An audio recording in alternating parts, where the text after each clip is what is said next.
This is it. This is the peak of grassroots racing in Australia. This is the Viola Private Wealth Sydney 300.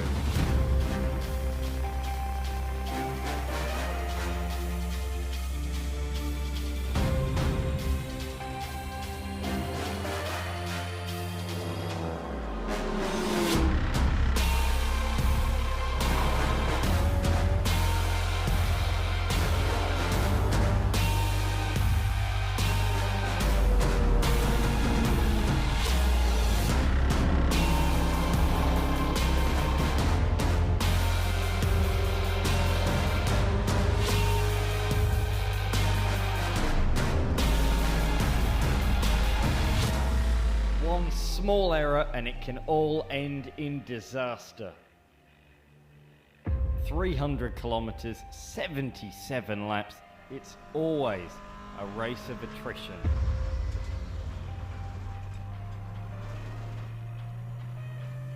It's such a hard race to win.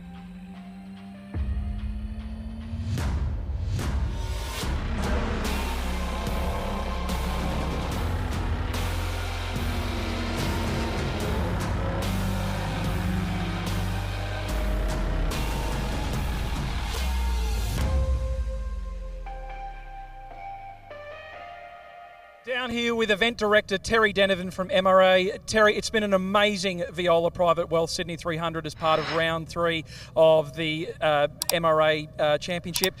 Tell us a little about what this event means to you and what it takes to bring it together. Oh mate, well there's a massive team behind that make these things happen. This is the pinnacle event for MRA, I would say, over the year, and it's really great to have Viola Private Wealth on board with it. So it's an awesome event, and here we are about to start the race, so I'm so excited, looking forward to it. Now, you've been a competitor in multiple different versions of a 300k race before. Tell us, what does it take to put a car on the grid for this event? How can more people get involved? Well, it's actually quite simple. You know, this type of category and this type of racing is really quite affordable and open to anybody, really. You know, a couple of teammates, a good car, you know, some good fuel strategies and whatnot, and you can come racing too. And you've brought a little present to the end of pit lane. This is the big trophy that people are fighting out for tonight. It could come from Division A, it could come from Division B, it could come from Division C. Shall we start proceedings and send the field out on the track? Let's send the field out. Send them out, folks.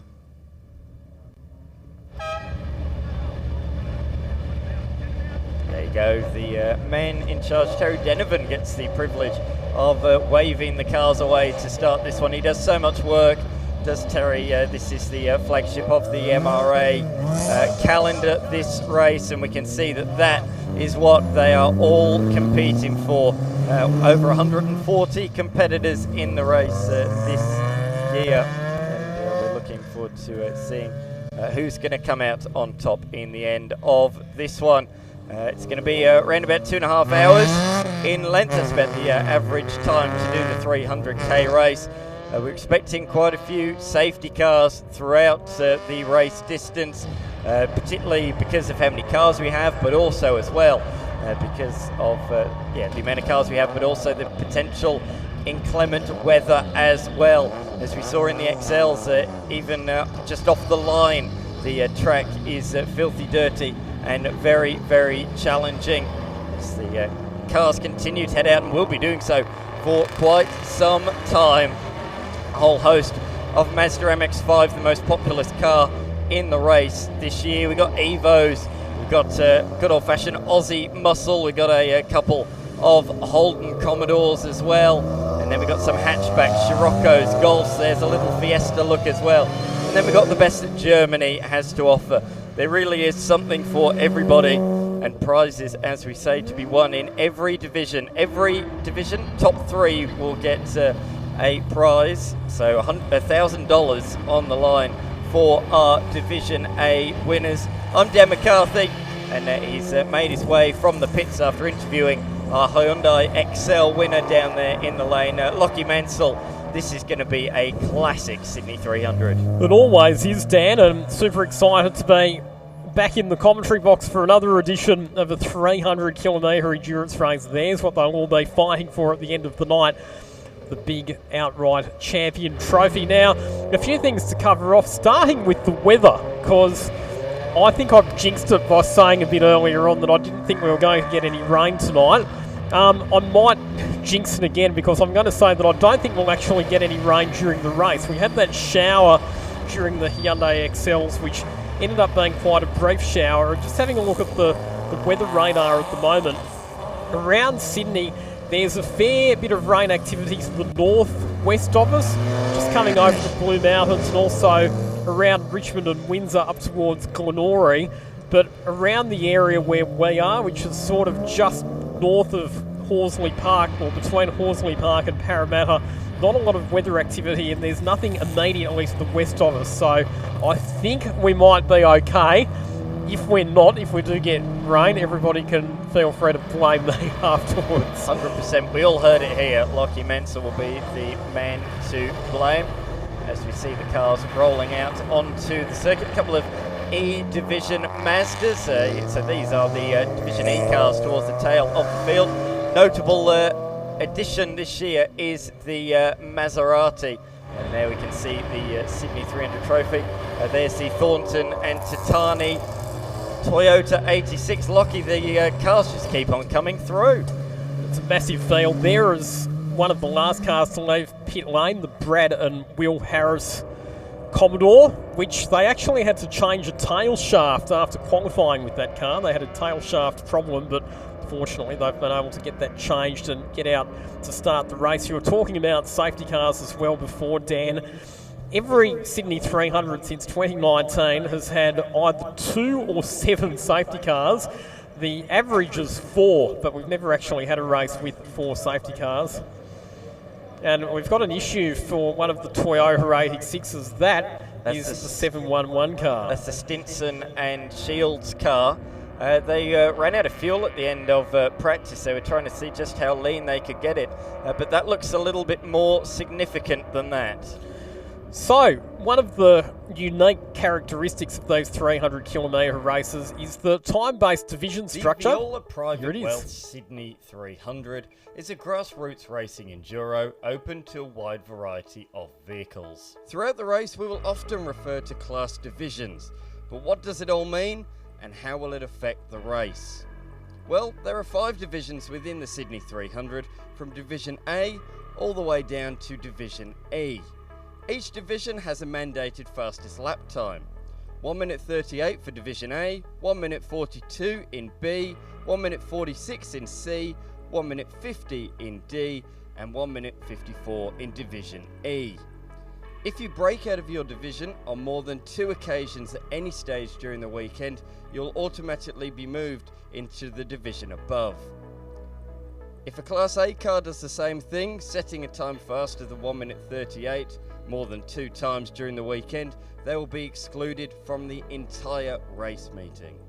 Mandatory time pit stops have to be completed during the 300-kilometre race, with the high divisions forced to stay in the pits for longer periods.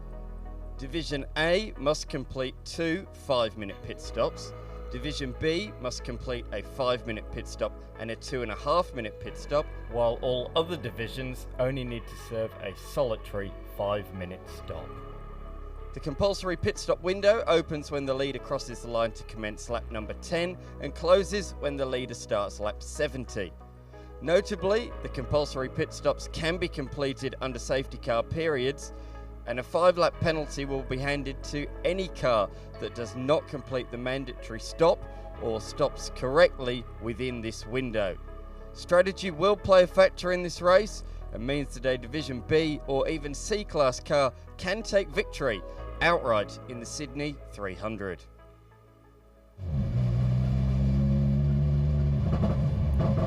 And all of the cars working their way down onto the grid for the Sydney 300. They'll line up in their grid positions, then we'll get underway for a couple of formational laps before we get the race underway. A total of, we believe there to be 58 starters. We unfortunately lost the VW Golf of Jem Ucell and Ian Salteri with a blown engine in qualifying earlier on.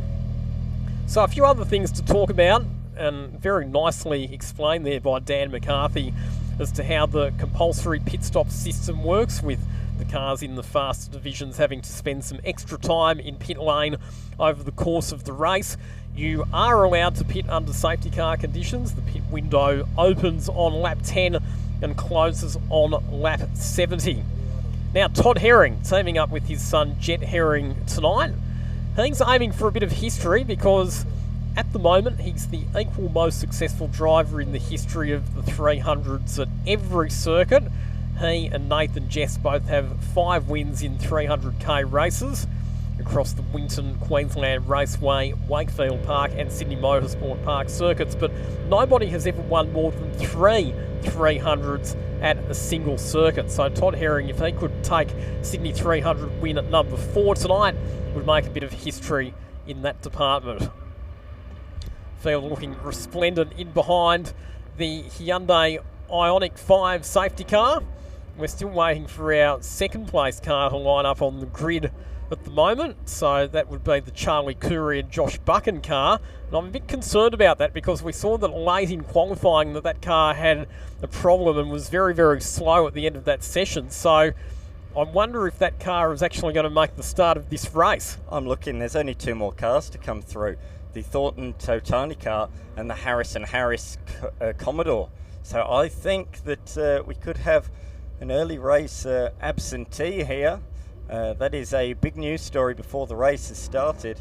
Sadly, that car only did 10 laps last year, and now it is, a real disaster. It's not even going to see the start of this race by the looks of it, unless it's going to be a start from pit lane. No confirmation from down in pit lane that car has had a broken gearbox input shaft and will be a non-starter in this race, unfortunately. A big thank you to Andre Nader from the DNA Autosport team for filling our pit report, and Dave Stillwell in on that information. So, for one of the fastest cars at the Sydney 300 the last couple of years, it's not been very satisfactory in terms of results for Charlie Curry and Josh Buchan, has it? Because they had the blown engine last year, and now that gearbox failure that's not even going to get them to the start line this year. To finish first you must finish. It doesn't matter how fast your car is. If you're only going to do 10 laps with it, it's not good. So we can see the cars all lined up, a good bit of variety on the first few rows, isn't there? We've got some Evos, we've got an MX-5 and quite a few different cars further behind that as well. So we've got some real variety. All of the headlights are ablaze and all of the cars are in position now. You can hear some tyre screeching. That's not a car doing spinning around on the formation lap or anything like that. The skid pan is being used in operation here today, so that's the reason for that. But we can see all of the cars, Lockie, in line. This is what we have been waiting for, the Viola Private Wealth Sydney 300. So that takes us down to 57 cars with the withdrawal of that second place car. What it also means is that Damon Ashton, who is sharing the BYP Honda Integra with Benny Tran, will have the front row of the grid all to himself for this rolling start as the field sets off behind the safety car to get ready for what will be a rolling start for the 77 lap Sydney 300 presented by Viola Private Wealth. Look at the field, look at the crowd watching on as well from the top of the pit building all the way along Pit Straight. You can see the amount of people that are down there. Look at that, that is a sight to behold, isn't it? A lot of people out here to watch the action here this evening. Let's take a look at the circuit, Sydney Motorsport Park in Western Sydney. That is the venue for the Viola Private Wealth Sydney 300.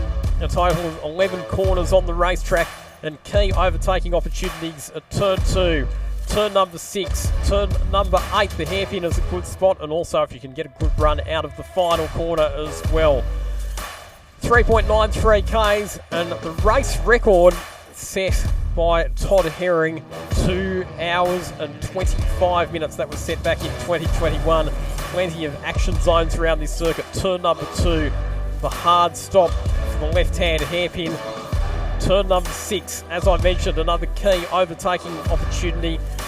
It's become much more of an overtaking opportunity since that corner was reprofiled. And also, here's the hairpin. Turn number 8, at the end of last year's race, we had some ripping action, didn't we, with cars squabbling hard for the final spots on the podium. A bit of debris on the track there as well, caused by an incident that happened in that final sprint to the checkered flag. It really was a thriller to the line here.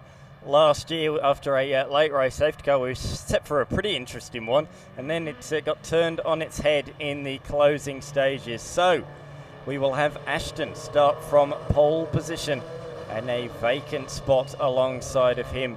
Behind that we have Harrison Cooper and Jamie Miller, an MX-5 and an Evo on road to Saguna. Look for that car, number 11, not only the B-class leader or the Division B leader, but he'll be sharing that Honda Integra with Jimmy Trent. So look for those two alongside the Subaru WRX of Dimitri Agathos. There's lots to talk about over the duration of this race. Safety car lights are out, and they've spread quite a bit here, Lockie, haven't they, on the start of this race?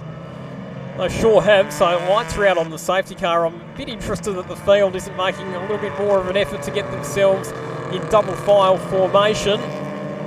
Well, it's going to be a unique start here to the Viola Private Wealth Sydney 300. The field has been spread dramatically at the start of the race. We are underway, and what a start it is from the race leader. He's dragged a couple of cars along with him, but the rest of the field have been left well and truly behind. Normally we have a real formation start side by side, but what field spread. We're still hearing cars go past us now as Dimitri Agathos is already in the lane, and look at this for the race lead. Already pressure being applied.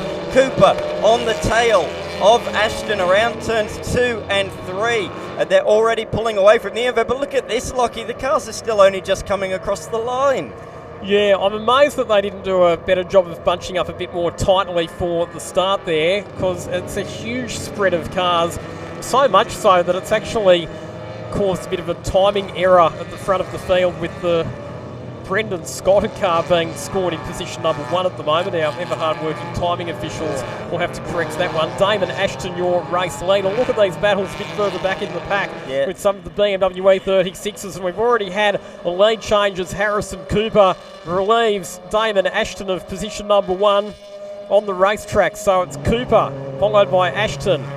Jamie Miller, the Mitsubishi Evo, sitting in position number 3 at the moment, and then Zach Radatz in the Mazda MX-5 up into 4th position. He's managed to get ahead of Mark Saguna there in at the second of the BYP Honda Integras. Look at the Evo all over the tail of Ashton as well. So this is a Division A Evo out there on the circuit. Jamie Miller, a great little peddler, but look, he's been joined by Radatz as Dimitri Agathos. I said he came into the lane at the start of lap number 1. Well, to start lap number 1, he's now only just joining the racetrack. He is pretty much 1 lap down exactly as Cooper comes across the line in the race lead with a significant margin, 3.7 seconds, and he only took the lead halfway through the lap. So he has marched ahead of Ashton, who's holding up a train of cars behind. Who's this up the inside? It's another MX-5, of course. It's the 78 of Tim Herring. And look at Radatz fighting hard with Herring on the outside there at turn number 2. They'll go side by side into turn 3. Radatz wants to make a fight out of this one, but the Herring MX-5 has the turbocharged motor compared to the naturally aspirated engine in Radatz's car, and Herring pulls ahead. So a good start from Tim Herring. We know of the success that Todd Herring has had, but it's Tim Herring who's on an early charge in this race as he looks to the inside of Jamie Miller and will grab that spot, and we've got problems for the Dennis Panner machine, and it is Dennis Panner behind the wheel of the 188 car. They had some electrical problems in practice earlier in the weekend, and with that car in that position, that could be the cause of an early safety car intervention here. Yeah, the fuse keeps tripping out and knocking out the electrics. However, having said that, the lights are still on, so that means that there's some power at least to the car. So not sure if this is a completely separate issue, but we've gone local yellow down there at the turn 8 hairpin, and we have now gone full safety car as the we can see the light illuminating on the little track map showing us that we are under the control of the safety car. Cooper had pulled out an 8-second lead at the start of this race. as Blendline show us the different class battles. So the blue class cars, you can see on the left-hand side of the screen, are competing for Lendrive Finance Division A. So Cooper leading the way of that, but we have gone under safety car, and his 8-second lead has been eradicated. Safety car came just a fraction of a lap too late for Dimitri Agathos because he had just been lapped by the race leader. Had that safety car come slightly earlier, he would have actually been able to stay on the lead lap, go round and join back onto the train, but it looks like some more problems for Dimitri Agathos. The Subaru WRX is back in the pits. At least he made it to the start this year. You might recall last year he blew an engine in Friday night practice. Didn't even make any of the Saturday running, but unfortunately after such a great performance in qualifying, it looks like it might be night done for Dimitri Agathos because that car is back in the pits. And once again, it amazes me that we're under the safety car, but you need to press on and you need to catch up to the back of the queue behind the safety car. Like, look at this, Harrison Cooper, where's the rest of the field? They're only just now coming through turn number 4, so Damon Ashton in second position needs to press on and catch up to the back of our race leader, Harrison Cooper. Holtzel has remained at the lead of Exclusive Switchboards Division C, so he's leading that one ahead of O'Neill. And we can see the cars coming through under safety car conditions. It's a good time for us to go down to the lane with Dave Stillwell. Thank you, Dan. So already the electronic gremlins are starting to rear their head in the 2025 edition of the Viola Private Wealth Sydney 300. Of course, we've got the Dimitri Agathos number 66 full gas racing Subaru WRX STI back in the lane. Seems like they're having some issue with the accelerator pedal. There's some sort of stop that goes under the pedal. It's worn or it's not there, which means the pedal's going past 100% throttle, at which point the Motec engine management system is throwing an absolute fit and causing the car to go into limp mode. So an early end to the chances for a really good, strong performance from the Subaru this evening. Wouldn't be a race of production cars without some electrical gremlins, would it? Absolutely. We see it, don't we, in all the 300s. We see it in the Bathurst 6 Hour as well.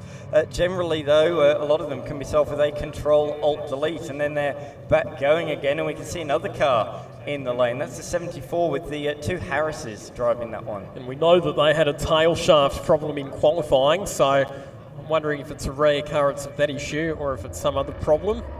No doubt we'll find out very, very soon on that one. This safety car has not really come at an ideal time for any of the Division A or the Division B cars because the pit window is not open yet, so it's too early for them to be able to get one of their extra compulsory pit stops out of the way. For those of you just joining us on Blendline TV, there are divisions that all of the cars slot into based on their qualifying performances earlier on, and the cars that are in the fastest division, which is Lendrive Finance Division A, are required to make 2 5-minute compulsory pit stops. The cars in MJS Electrical Division B have to do a 5-minute and a 2.5-minute compulsory pit stop.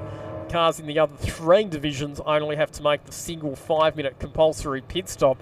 But one of the talking points as I wandered up and down the pit lane earlier today, Dan, is that fuel range is still a factor, because even if you only have to make 1 compulsory pit stop, it could be that your fuel range is not going to be good enough to get you through. And one of the challenges is that if you get late in the race and you discover that you don't have enough fuel to make it to the end, you can't just come in and do a quick splash and dash. Any pit stop that involves refueling the car, you must be in pit lane for a minimum of 2.5 minutes. Yeah, absolutely. Just to elaborate a bit more on that point, the Toyota 86 competitors, I've been talking to a few of them, and they've all said the same thing. Our pit window is so tight, we need a safety car or something, or we're going to have to pit under green around lap 37 to 40 effectively. It's such a tiny window for them. If there's any safety cars before or after, that does not play into their hands at all.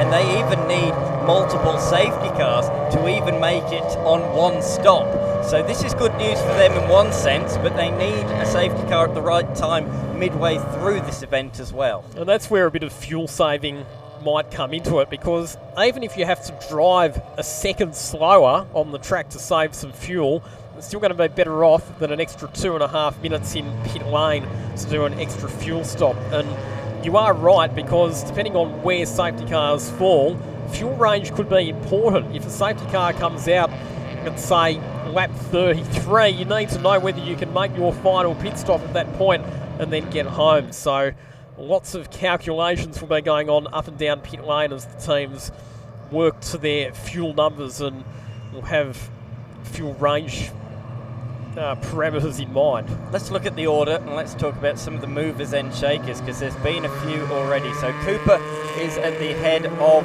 the field, ahead of Ashton, although it looks to me like we're going to go green this time by. So a late call to bring the safety car in, and we are back underway, and it is going to be Cooper that leads the way as he comes across the line to complete lap number 4 of the race. Unfortunately, only the one under green at this point in time, but hopefully we can get a few green laps in now. Let's look at this further back. Giantini's on the outside. He's got young Jet Herring up the inside of him with the green-eyed monster down there in towards turn 2. But Giantini's going to try and go around the outside of the 818 of Hall behind the wheel of that machine. So jostling, changing for position in the early on this restart, but some big names up the pointy end, and it really does bode for an exciting race. Yes, we've lost a few already, but a large majority, in fact all of the race winning contenders are up the front of the field. Through goes the 24. That's the machine of Hull up the inside there, down into turn number 5. Further back, the Hotsaw BMW is making good progress. Just behind now, the number 13 Honda Civic of Giantini, who, let's not forget, started this race from outside the top 10, but started from outside the top 20 last year and finished second. And already this car is up to position 8 and now attacking Hall for position number 7. A great start from Giantini. He's looking racy, isn't he, Matthew Giantini, in that Honda Civic? This is where we'll start to see the strengths and weaknesses of the different cars coming into play. Just to cover off a couple of bits of news from down in pit lane. The reason that 711 Toyota 86, the Brock Stinson Aaron Shields car, was late getting to the start of the race was due to a faulty kill switch, and also the number 74 car of Brad and Will Harris with the vibration. That's why they're in pit lane at the moment as well. On board with the Viola Private Wealth sponsored Charlie Viola down towards turn number 1. You can see the legs that the higher division class cars have in a straight line. He is left for dead down there, but look in the corners, the lightweight nimbleness of his machine brings him back into contention. In recent times, Charlie's not had much luck at this race, has he? He was on for a class victory in 2023 until last lap suspension failure saw him lose the place to the Harrises. And then last year in the dying stages had a big mechanical failure and failed to greet the finish. Look at this, the drivers carving themselves up at the moment, so this is the battle for 5th position down. In fact, sorry, 3rd position down, because you've got Jamie Miller at the head of the queue, but he's under massive pressure from Mark Saguna. You've got Zach Radatz, Drew Hall, Matthew Giantini, Alex Holtzell. He's had a ripper start, best of the Division C cars, and up to 8th outright. Todd Herring in 9th and Glenn Townsend in 10th. Those cars all absolutely nose to tail as we look a bit further back and see our event sponsor Charlie Viola currently in position 17, just behind Scott Tidyman in the Commodore. More moves happening at turn number 8. Radatz on the inside of Holtzell. Here comes Todd Herring up the inside of Holtzell as well. So Holtzell, the BMW 1M, getting hung out to dry, losing a couple of spots at turn 8. How frantic is this at the opening stages of this race? They qualified pretty ordered, A's, B's, C's, but they've all jostled around and changed positions, and I think a lot of it was to do with that weird start that we saw. So it's on this restart is basically the original start that we were expecting. Here comes the Lotus Exige, qualified outside the top 10, but Townsend is now in it. He's up to 9th and about to make it up to 8th as well. In fact, 7th. He's got 3 people in one straight. That Exige is not slow in a straight line. Another thing I noticed is that Damon Ashton in the BYP Honda Integra came in for a pit stop, which was only 33.5 seconds. Which was basically driving through the pits. I'm not sure what the story was there, whether it was a miscommunication or whether it was a drive-through penalty that we weren't aware of, but either way, That tour through pit lane has dropped that car all the way back to 40th position. Could it be for the start of the race, not getting everybody in formation? Because he took off straight away, didn't he? He almost followed the safety car around. So could it be the fact that he didn't bank everybody up? That's my potential theory there anyway. And you can see on the map the big group that we're looking at. And then there's a huge gap to the next gaggle of cars, a couple of corners behind. But look at this. It's the Evo that's at the head of the field at the moment, or head of this train anyway. Jamie Miller, but they're trying to file through on Saguna, who's been dropped down on this lap. This is the other group I was just talking about. Look at them. It's just a never-ending train of cars that continues to come on through. There's a 791 machine. Andy Boydell this weekend is with a different driver, somebody he's not driven with before. They have shared the car to Wakefield 300 before, but not here. Sorry, David Vincent in that BMW 836 3 Series is losing positions hand over fist at the moment. Remember, that car qualified just outside the top 10, but he's fallen all the way back to 25th position. So the race pace for that 555 BMW not crash hot in the opening stanza of this race. I've said all weekend that car I don't think has been running on song. They've spent so much time looking under the bonnet of that car. It did all right in qualifying, but I'm not surprised. It's had niggling issues all weekend long. Well, I should say weekend, of course. It was Friday night practice last night. So, fortunately, I think, that could be a potential mechanical issue for the Division A Class BMW. And we've got another car in the lane. It's a Herring prepared Mazda MX-5 that's come into the lane. But going back to the previous point I was making about the 791 Mazda MX-5, Andy Boydell this weekend, joined by Stephen Head.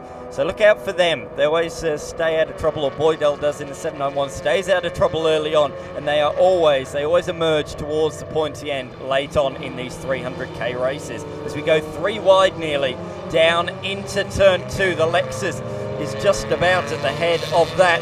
That's Wayne Morvigati, who I believe made his debut in this race last year.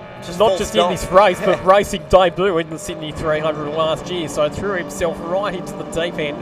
That MX-5 that was in the garage, incidentally, that was the Richard Herring Stuart McFadden entry. They'll get to work on that car and hopefully get it back out there.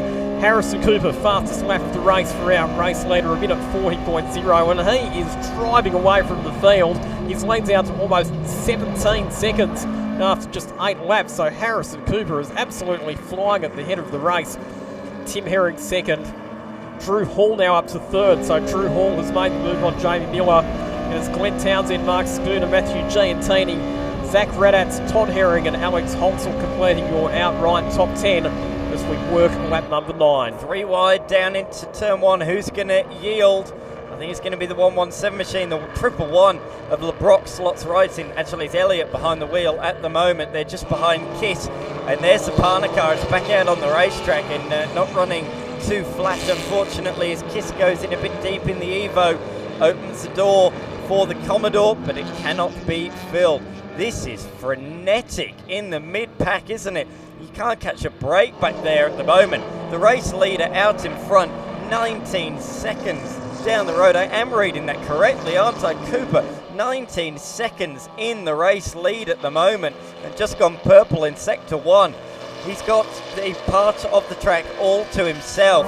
And then behind that we have Tim Herring, and then Andrew Hall, and then from there, Lockie, they are nose to tail all the way through the field. Sure are. I just noticed as well that the Dennis Panner Helena Maris car still wasn't up to speed either, so whatever the issue was with that car, I'm not sure that they've fully resolved it. Also, an update coming through from pit lane that number 51, Richard Herring Stewart, at an entry, raising that it's in the garage is because of a throttle body problem. That makes sense. So you can't go too fast with a throttle body problem, can you? So that is the reason for that car in the lane. We're looking now at the number 6, in fact the 2 Fiestas together, including the 131, which is slotting up the inside. Shane Fowler and Gavin Reynolds sharing that car. And there's a puncture, there's a right front puncture, I think, on the 131. There's certainly sparks coming off it. I don't think it was a puncture there, Dan. I think it's just a case that the brake disc was going absolutely red hot. And that's one of the things about night racing, isn't it, is that you can see. In they come into turn number 8. You can see the MX-5s lining up behind. Dave, you're down there with an update for us. I am. I'm down here in the number 51 McFadyen and Herring garage, and as much as we like to try to, speculate on what the issue might be with the car, I can certainly say that there's no red herrings in this case, because that's the throttle crank, that's the bell crank that goes on the throttle body of this MX-5. You'll notice that it's in my hand, it is not attached to the car. That's because the shaft is literally snapped off. So without that, the car's basically limited to idle. They decided to park the car. That's a real shame for the number 51, one of the big contenders out of the Herring Performance Garage down at the pit exit end of pit lane. And the worst joke of the race goes to Dave Stillwell there. I knew that he would get something like that in sooner rather than later. I probably expected him to take maybe a bit more than 9 laps though. Now, speaking of laps, our race leader Harrison Cooper has just completed lap number 10, and that means that the pit window is open. So if we see safety cars from any time from now on, we can expect there to be a hive of activity in pit lane. Cooper is very much in the lap traffic. Look at how they've spread out around Sydney Motorsport Park on the circuit graphic. We can see there he is. I can see him anyway, just going through turn 4 and towards turn number 5. He's right behind a lapped car, so he is right in the thick of that, and he's continuing to extend his margin. He's out to 24.8 seconds, and it is continuing to increase sector upon sector. Look at how close he was, though, to breaking out for the first time this weekend. A 40.07. That's as close as you want to get to breaking out. Of course, you are still a couple of seconds away. 38, remember? Yes. Yep. Sorry about that. So actually, race pace in the 40s is not too bad for a Division A car, and the fact that he's building the margin by a few seconds each lap to his rivals, that bodes well for being able to get that extra 2.5 minutes out of the way that they'll have to stay in pit lane a bit later on. If they can get that extra pit stop done under safety car, it'll be even better for them. And there he is, negotiating the traffic as we speak, coming onto pit straight. Blast past the very well illuminated Ford Fiesta down pit straight, and he'll get the other one as well.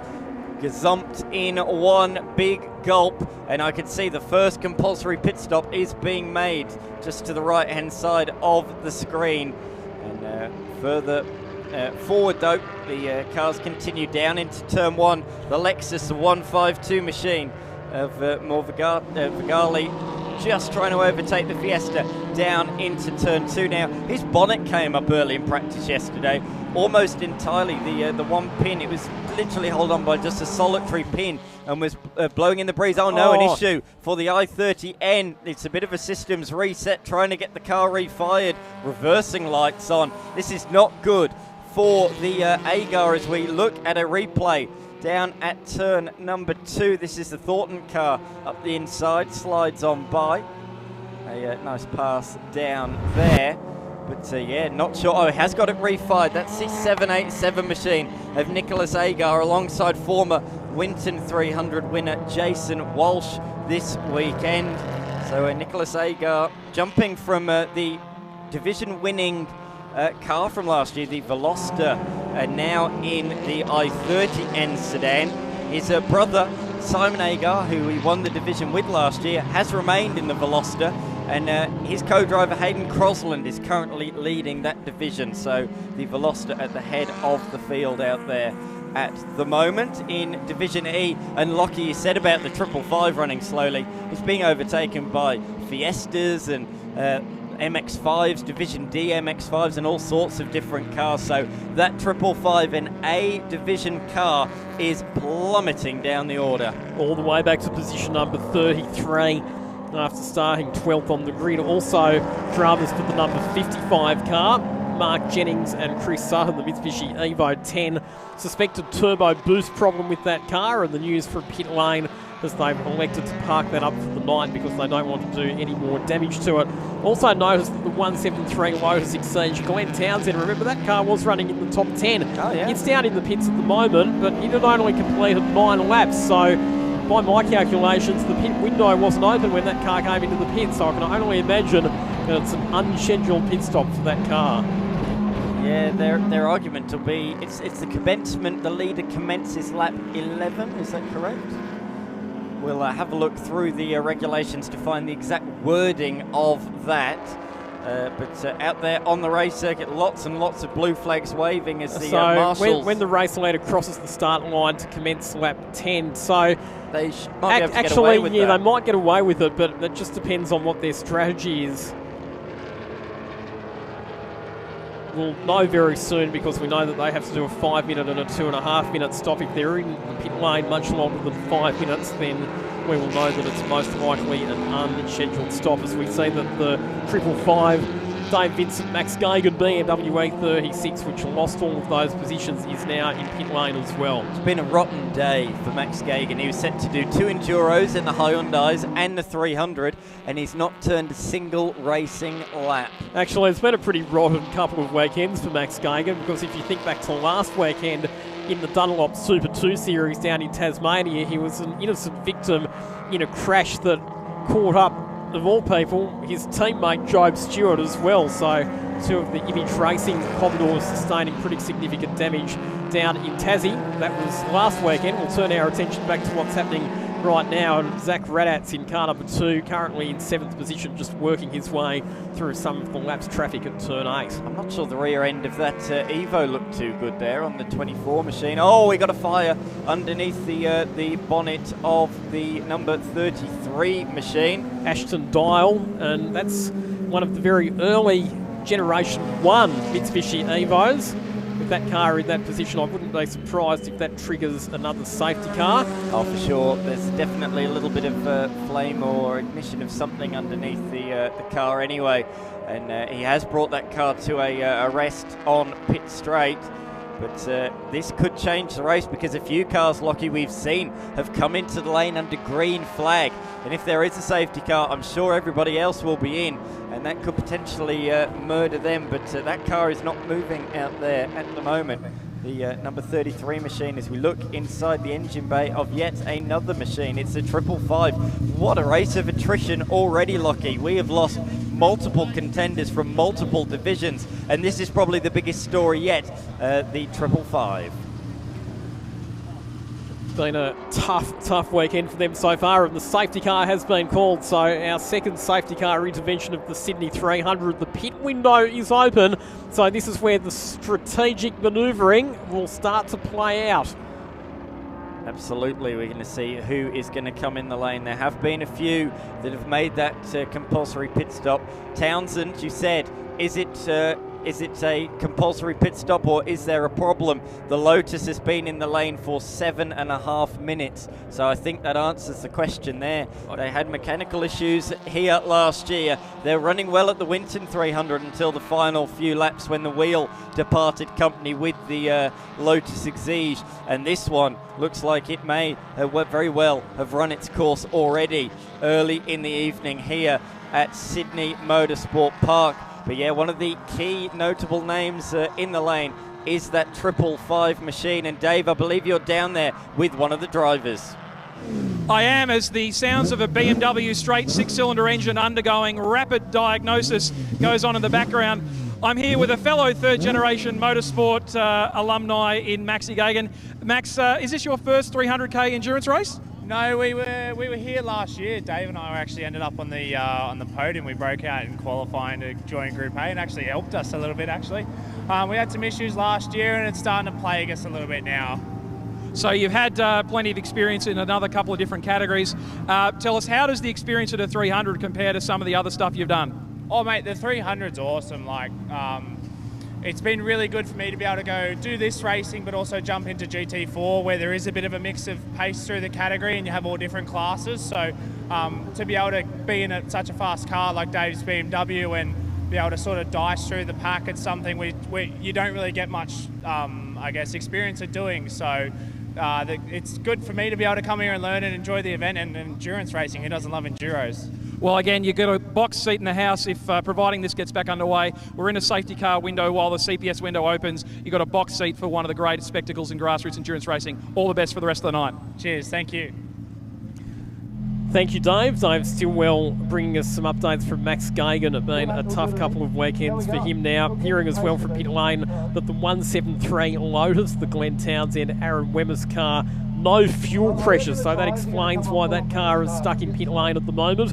And the compulsory pit stop cycle has started. So Tim Herring has come in, so too Mark Saguna, Matthew Giantini, Todd Herring, Scott Tidyman and Charlie Viola all down there in pit lane as well.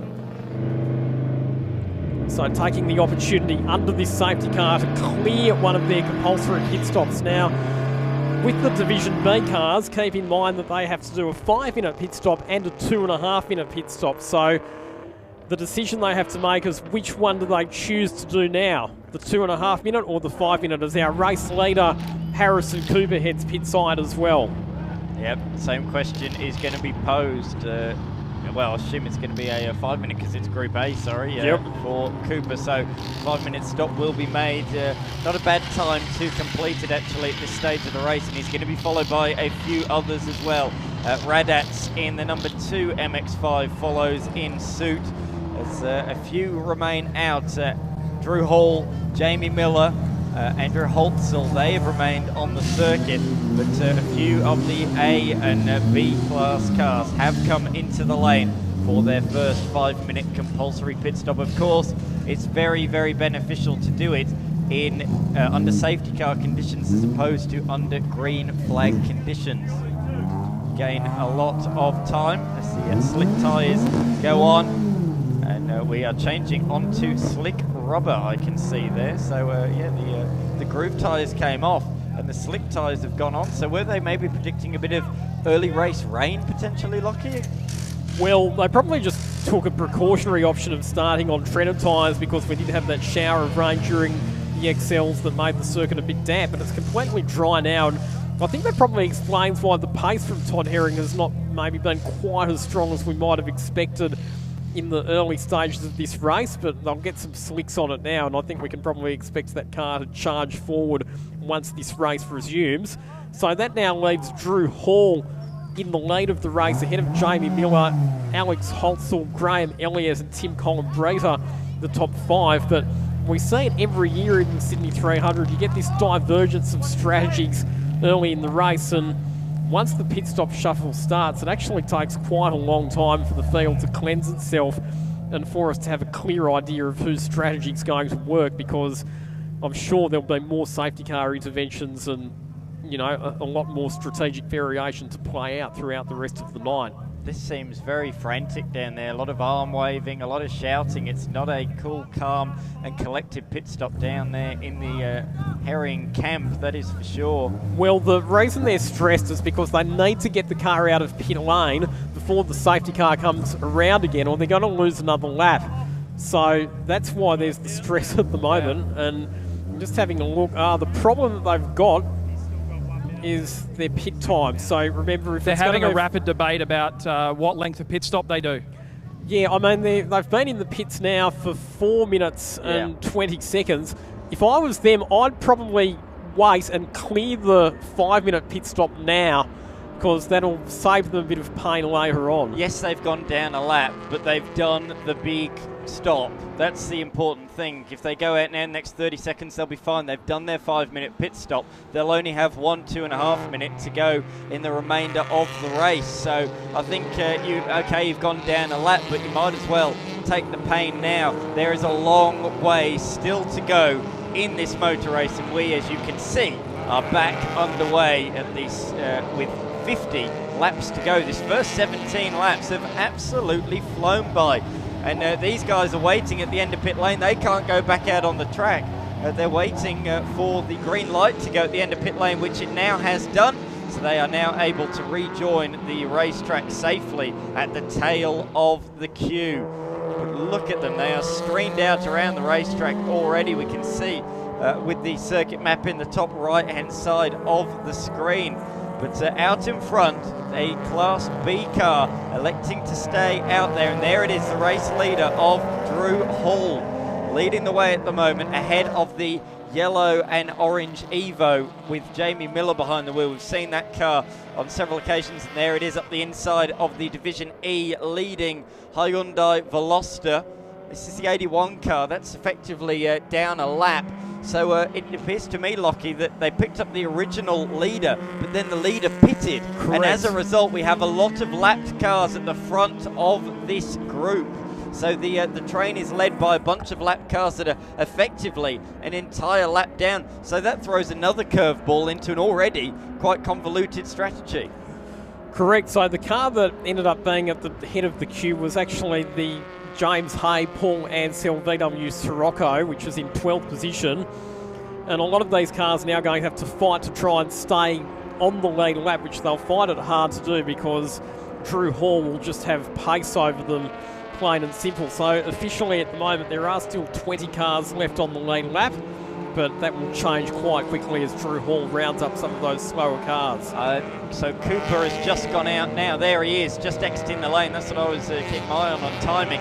The Mazda you just saw exiting the lane. Remember, the leader came in just before the safety car went in, so he's spent a whole lap, effectively 2 minutes in the lane under green flag conditions. So yes, he pulled out a huge margin at the start of the race by nearly half a minute, but that was maybe not the greatest strategic call. If you don't pit on lap 1 of a safety car, you do run that risk of being in the lane when the race goes back green. So yeah, okay, they have got a 5-minute stop done, but not all of it was under yellow flag safety car conditions. Spot on there, and that's caused Cooper to drift all the way back to position number 43. So lots of work for them to do now. They're 2 laps behind the race leader to claw back some of that lost time. I think the reality is the reason that they didn't come in as soon as the safety car was deployed was just the position that they were in on the track. I think they might have been either coming up to or just past the pit entry when the safety car was called. And it's a smorgasbord of herrings for Dave Stillwell to chat with tonight. Let's find out which one of them he's got down there in pit lane. Well, thank you, Lockie. I'm down here in the lane with the captain of the Herring Brigade. We can talk to Todd Herring in a couple of different capacities. The first would be congratulations on winning the Sydney 300 last year. Well done. Right. Thank you, mate. Yeah, hope we can back it up, but we're fighting a bit of a harder fight this year. So now you're running a brand new car, an NC specification MX-5 between yourself and your son Jet, running with some great G-Lock brake pads on board we've seen. Now, there was a robust discussion, shall we say, going on between the members of the Herring Performance crew about what length of stop you did that, because being in B, it has to either be a 2.5 or a 5. Yeah, we decided at the start of the race when it started raining, all we had was 2 sets of slicks, so we had to go get some treaded tyres. So we put some 200 treadwear tyres on, and I started the race with that, which I was happy because I was keeping up with the slick guys, but they just started to go off then, and the safety car couldn't have come at a better time. We could bring them in, throw the slicks back on and put the gun out there. So we saw the team bolt a brand new set of Rubbercraft slicks on the car. I've noticed quite a few teams are running that slick tyre up and down the lane. I take it it's a tyre that's come on the market recently due to a lack of availability of some sizes from some other brands. Mate, it's an unreal tyre. I can't believe it for the price of them and everything. Mate, they hang in there. I did 86 laps on a set and they still had grip at the end. They were great. I can't say how good they are. Like they're top notch. They come at a good time because the other tyres are just too expensive for us grassroots guys. So yeah, thanks Rubbercraft. And of course, you're also helping racers keep some dollars in their pocket by providing a really great product in G-Lock brakes. And of course, you came on board to sponsor. Again, you're trying to win at the outright end of the lane, but of course, you came on board to sponsor Division E this year. Yeah, I can't help Terry out enough too because he puts on this event for us guys and makes us feel like we're in the main league. So to give something back, it's great. It feels good. Well, we wish you and Jet and all the other Herrings a welcome night of performance here at Sydney Motorsport Park. Good luck. Thank you, mate. Back to you. Thanks very much, Dave. We can see some fighting going on down towards turn number 2. That's the 47 going down a lap on the man in second position. And Jamie Miller needs to get a move on at the moment because he's got a train of cars behind him. Yes, a few are a lap down, but just the tail, the BMW, there it is, the red machine slinging up the inside. That is just one place behind. That's the Holtzell BMW, our Division C class winners from last year, and already a good start from that particular BMW.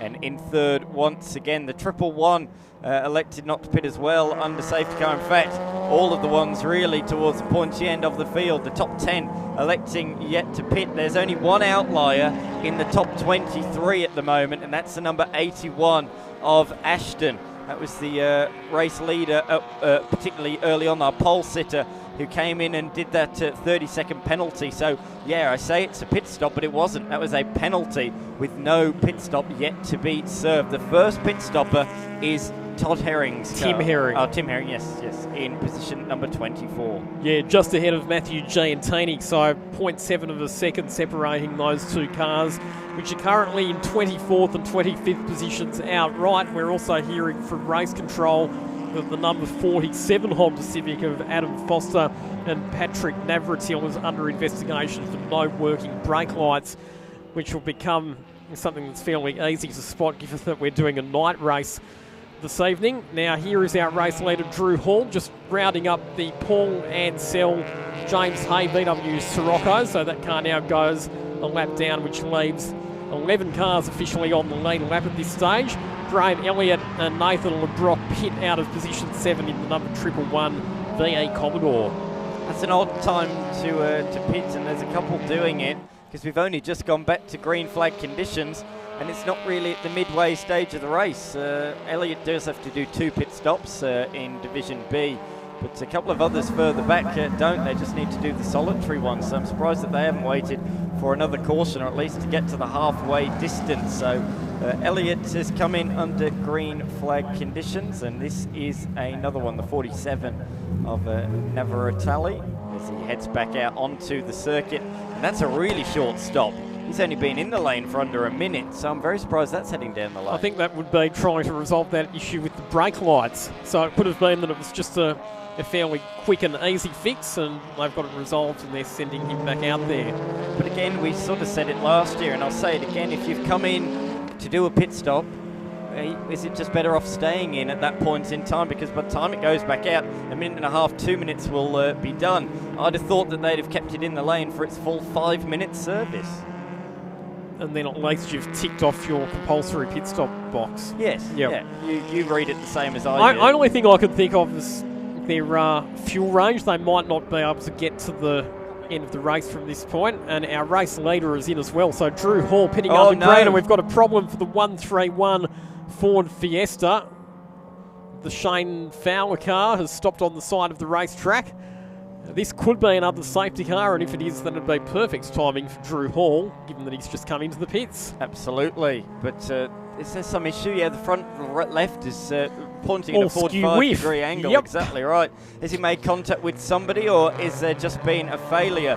That car is immaculately presented. The closer you are, the cooler that livery looks. There's eyes poking out all over the place. It's a really nicely presented machine, and you don't want to see it stopped with a wheel hanging off like that. And we have gone safety car conditions here on lap 22 of the race. So another twist in the tail of the 2025 edition of the Viola Private Wealth Sydney 300. Who's going to stop now? I imagine a lot of the B-class cars will certainly take this opportunity, and maybe Miller as well at the front in Division A. So I expect quite a few to come in under this latest safety car, and we'll find out who's been the biggest winners and losers in the first 25 minutes. But there's been a lot of different strategy options. Last year there were a couple, but I think there's been even more different strategy plays early on in this one. But what a shame for the Fiesta is having a good battle with the other Fiesta, the number 6 machine out there on the circuit of Tim Weston and Joshua Anderson. But the 131 has come unstuck, unfortunately. Shane Fowler and Gavin Reynolds in Division B. Just before that safety car, Lockie, it was pointed to us that the splitter was very, very loose on the front of the number 86 machine. That was our runaway race leader at the start of the race, who was badly disadvantaged by the timing of that yellow flag. And now a splitter issue really vibrating there. He'll certainly be feeling that. But as we look into the pit lane, a large majority of the front runners have come in, most notably Jamie Miller in the A-Class Evo, as well as Ashton, the pole sitter and race leader early doors, has come in to serve his first mandatory pit stop, not just a drive-through, but the mandatory pit stop for the first time. So a couple of key contenders coming in on lap 22 of this race. As we look at the fight for the Class B honours, we can see that Kiss is at the head of that field at the moment, ahead of Wazir and Hall in the lane. So both Kiss and Wazir have elected to stay out on the circuit, and that's why they have been able to jump ahead of the 818 machine of Hall. As we can see, the exclusive switchboards Class B leader, Class C leader is Holtzel, ahead of Colin Breiter, who just a few moments ago won the Jeremy Hodges Memorial Cup in the Hyundai XLs in what was a thrilling photo finish. I couldn't believe the end of that race as we see the 59 A-Class car being serviced, fuel going in there. In Live and Learn Group D, Cruiser leads the way at the moment in the 17 car. So that is sharing the car is David with Marcus Rumler. That's the BMW 328i. They are regular competitors in 300 competition. But Lockie, this car was running really well. We were talking about it. The 111 was certainly towards the pointy end of the field, and we questioned why it had come in the lane. The answer, it was not a scheduled stop, being pushed back into the garage, and we can see the head shaking from Elliott behind the wheel. Looks like some work going on for Ronan Lindenmayer's Mazda RX-8 as well. The bonnet on that car up in pit lane. While we're under safety car, let's just run you through the leaders of each class. So leading the way at the moment in Lendrive Finance Division A, Jamie Miller, sharing with his son Jason Miller the Mitsubishi Evo. They're in pit lane at the moment.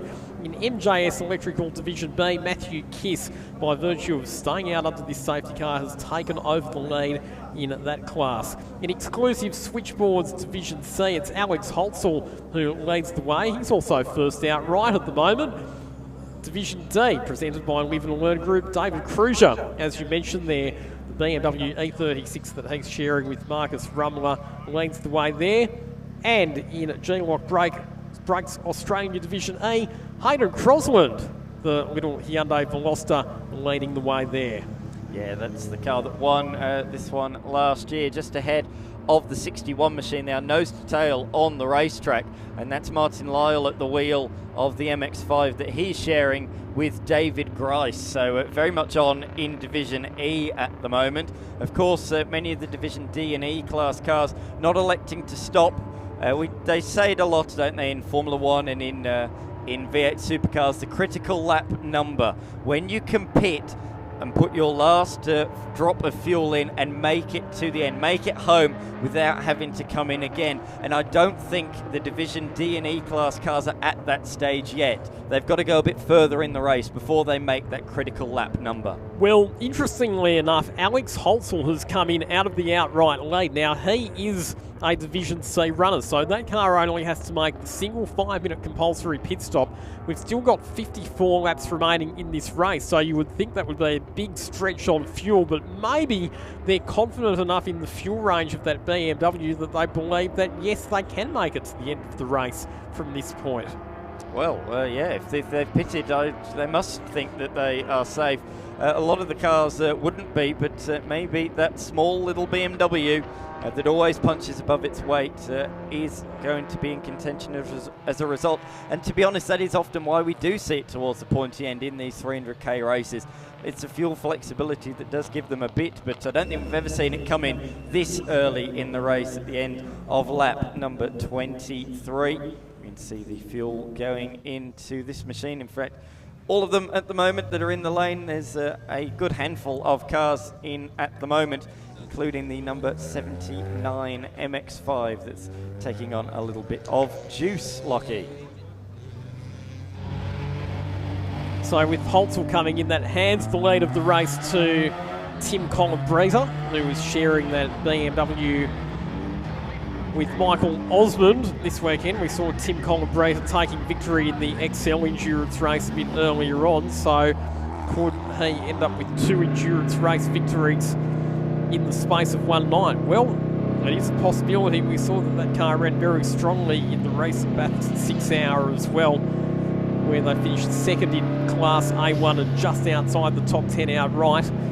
We know that both Michael Osmond and Tim Colabresa are very talented drivers, and because they are in Division C, they only have to make one compulsory pit stop tonight. Good to see the Subaru WRX of Dimitri Agathos back out on the track. We saw that he was in for an unscheduled pit stop earlier on with some suspected electrical problems. Looks like the KISS car's going to come in the lane, so that's another different strategy call. So KISS has come into the lane in the Mitsubishi Evo from an outright second position and lead in Division B. So he has come into the lane. And I also note, Lockie, significantly, car number 86 was allowed through by the safety car and will rejoin the back of the field. So he's already got one of his 2 laps back. And we can see the car coming back on the trailer. Do you remember earlier in the race, Lockie, I mentioned about sparks and stuff from the front wheel of this car? Yep. And yeah, that's interesting that it's that wheel that appears to have departed company. That's actually a good pickup. So that could be related to the failure. It could be that if there was an issue with the brake getting stuck on, then that's caused some extra forces that wouldn't normally be generated to go through the CV joint, which has ultimately collapsed and failed. So that could explain why they've experienced that front left-hand failure on that car. But either way, the night is done for Shane Fowler and Gavin Reynolds. Yeah, Trav Mason reminded me of that in my ear, that we saw that car with sparks coming out a bit earlier on. Initially, I thought maybe there was an issue, a puncture, but it proved not to be the case. But clearly something was not right with that car early on, and it has finally parted company. And they're still continuing to recover that car down there on the backside of the circuit. We can see there's a few cars in the lane at the moment, and I believe Dave is down there as well with an update. Thank you, guys. So a little bit of an update. Car 79, of course, has Jet Herring on board. They've now cleared their 2 compulsory pit stop requirements because they took care of that 5-minute stop with the earlier safety car and a 2.5-minute stop to do fuel that time. So fresh slick tyres and fuel on board. Of course, they're right at the limit of endurance for that number 79 MX5. So Jet's got a lot of work to do to make the end of the race. It was a textbook stop for the number 59 Miller and Miller Evo. That car running on Pirelli slicks should run till the end of the race. They've only got one of their 5-minute stops as a Division A car taken care of, so they'll have another one to do later in the race. And an update on car 86. So it's actually Jackson Copeman in the car now. Harrison Cooper is out, and he tells me there's no issue with the front splitter. The car's just generating that much downforce. It's actually deflecting into the ground and contacting the road in front of the front air dam. So plenty of aero being produced by our cars here at Sydney Motorsport Park tonight. There you go. I suppose it's the philosophy of a lot of race cars is that you want to run them as low as possible, and sometimes that means pushing the very bounds of actually having the car bottoming out sometimes. And when it's a night race, the sparks do tend to be fairly obvious. So that's why we're seeing that car bottoming out and sending up some sparks as we see the Ford Fiesta getting towed back to the pits on at the back of the tilt tray. Telling you what, Dan, this is shaping up to be a fascinating strategy race. Like I said, it's the divergence of strategies. We've got the top 13 cars that are yet to make a pit stop. We've got some cars in the field that have managed to get one of their compulsory pit stops out of the way. We've got other cars that have managed to get 2 of their compulsory pit stops out of the way that are now buried well down the order but will float up through the field as other people peel away. Look at that, the livery on the side. Look, the guy holding the steering wheel, the eyes poking out. I think that sums up a few of the drivers out there in the first few laps of this race. Their eyes poking out of their sockets.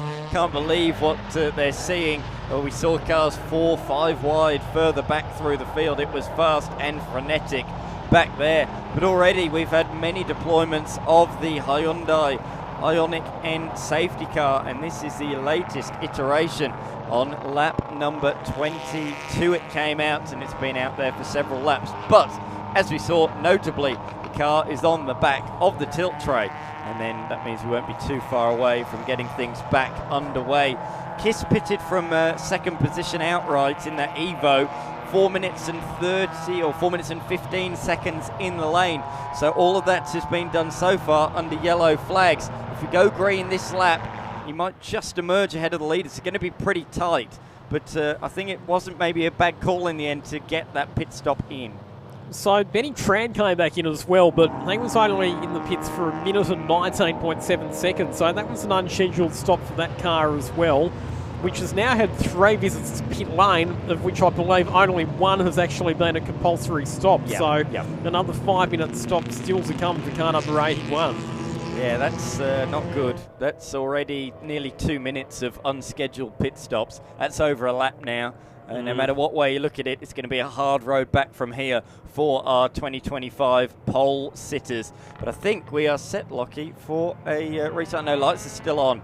I thought for a second there we were set for a restart, but yeah, the tilt tray not quite back. We were close to going green that time. We're just teasing you. I think one of the things I really enjoy about this race, Dan, is the fact that with all the different strategies playing out, you will get different cars floating their way to the top of the order over the course of the night. So Tim Columbrater currently leads the way.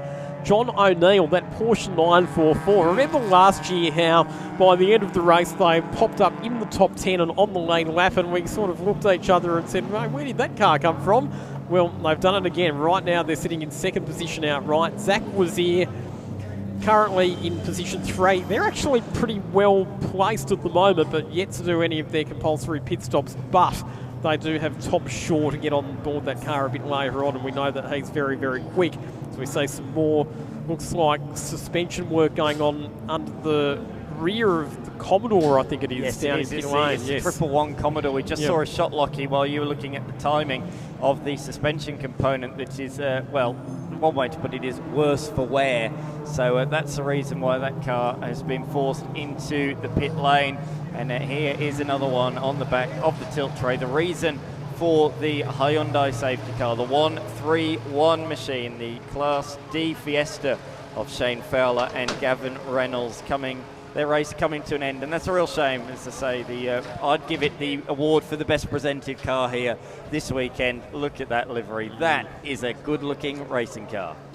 Beautifully presented, and not too much of a surprise when you consider that Shane Fowler's business is sign writing race cars. You are right. You would expect them to turn it out with a cool-looking livery, and they have certainly delivered on that expectation. Now, just thinking about strategy, so by my reckoning, the highest placed car that can get to the end now without having to do any more pit stops is Alex Holsall in car number 80, the BMW 1M, which is a Division C car and has completed its one and only compulsory pit stop.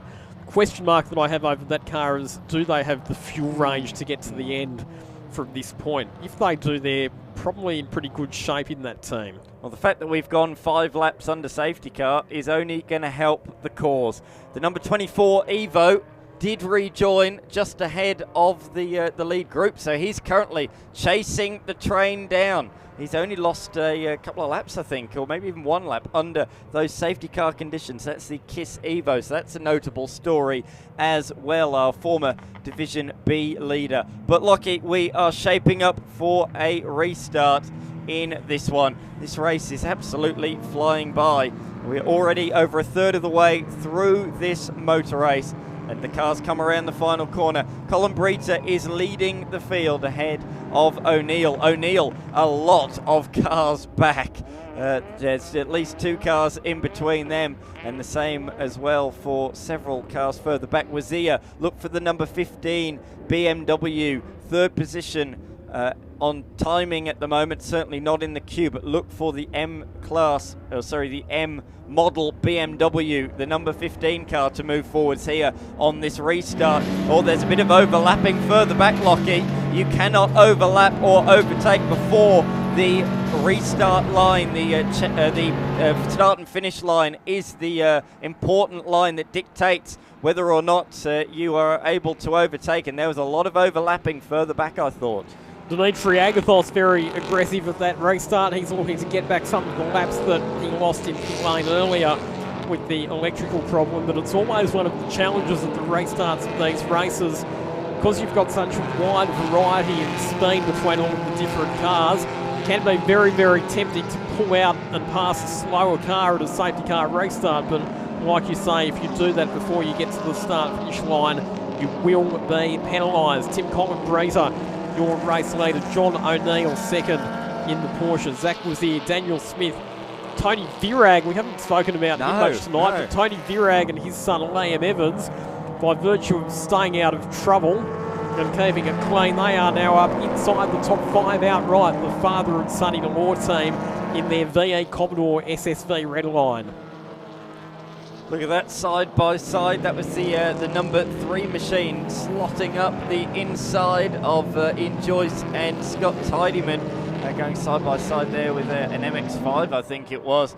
But it is frantic once again on these restarts, isn't it? We saw it earlier on and we're seeing it once again. There's the Giantini machine. So we haven't mentioned too much about that car either. That pitted under the previous safety car, I believe.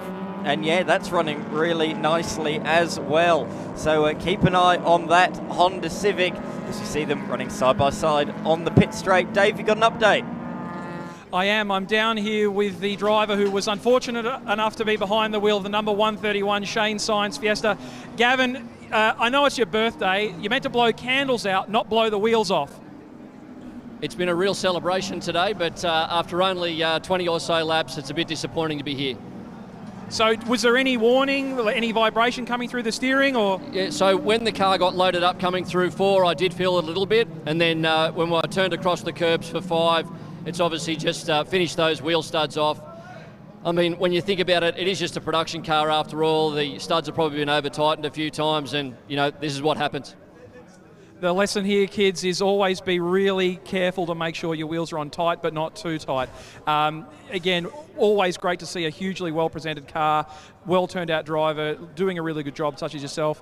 Can we look forward to seeing you guys at some of the other 300s coming up in the year?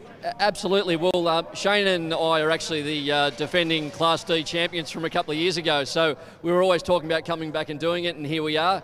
It's a fantastic event, and I'd recommend anybody to come and do it. It's just wonderful. Well, it's great to see that you've still got a really good attitude and a smile on your face, even though you've had to be brought back by the Clark Motorsport safety team. Just a quick word from you from our volunteer officials. I want to thank everybody. I mean, when the rain came out and all the officials were so stoic standing there and just allowing the event to go on, and they're here till late in the night. So thanks to all of you. It's my birthday, but all the love to you in the world. Back to you in Central Commentary. Thanks, Dave. Gavin Reynolds, we've seen that he's done racing in a few different categories over the years. Toyota 86 Series, the Pulsar Challenge, and now sharing with Shane Fowler in the Sydney 300, but unfortunately the race coming to a premature end. This gives you an appreciation of just how busy it is back in the pack after a safety car restart. Alex Holtzel, who we believe is on a pretty good strategy at the moment, working his way through some of the slower cars in the field and tucked up behind the Hyundai i30 N sedan with Nicholas Agar at the wheel. Absolutely. So there's a couple of B-class cars that have done one stop, the longest stop, but still have a 2.5 minute stop to go. The question is, when can they time it nicely to vie back into contention? So there's a few cars that have done one stop, but the top car that have done both is that Holtzel BMW. I just saw Chiara Zabatakis' name come into the pit lane, and she is clearly having a lot of mechanical work done underneath that car, and this car's running slowly as well. The number 11 machine, one of our the B-class pole sitter, is tumbling down the field. Yeah, not been an ideal evening for the BYP team so far, has it? And Mark Saguna, who's currently down in 42nd position, getting overtaken by several cars there, so you'd expect that car to be running a lot faster than is at the moment. So, contact, And the E36 there got touched by the 96 of Lindenmayer, and it's found itself in the gravel trap. The rear wheels have been buried. Can he get out? Yes. A lot of throttle, and he's able to claw his way out. That could have been a fair bit worse there.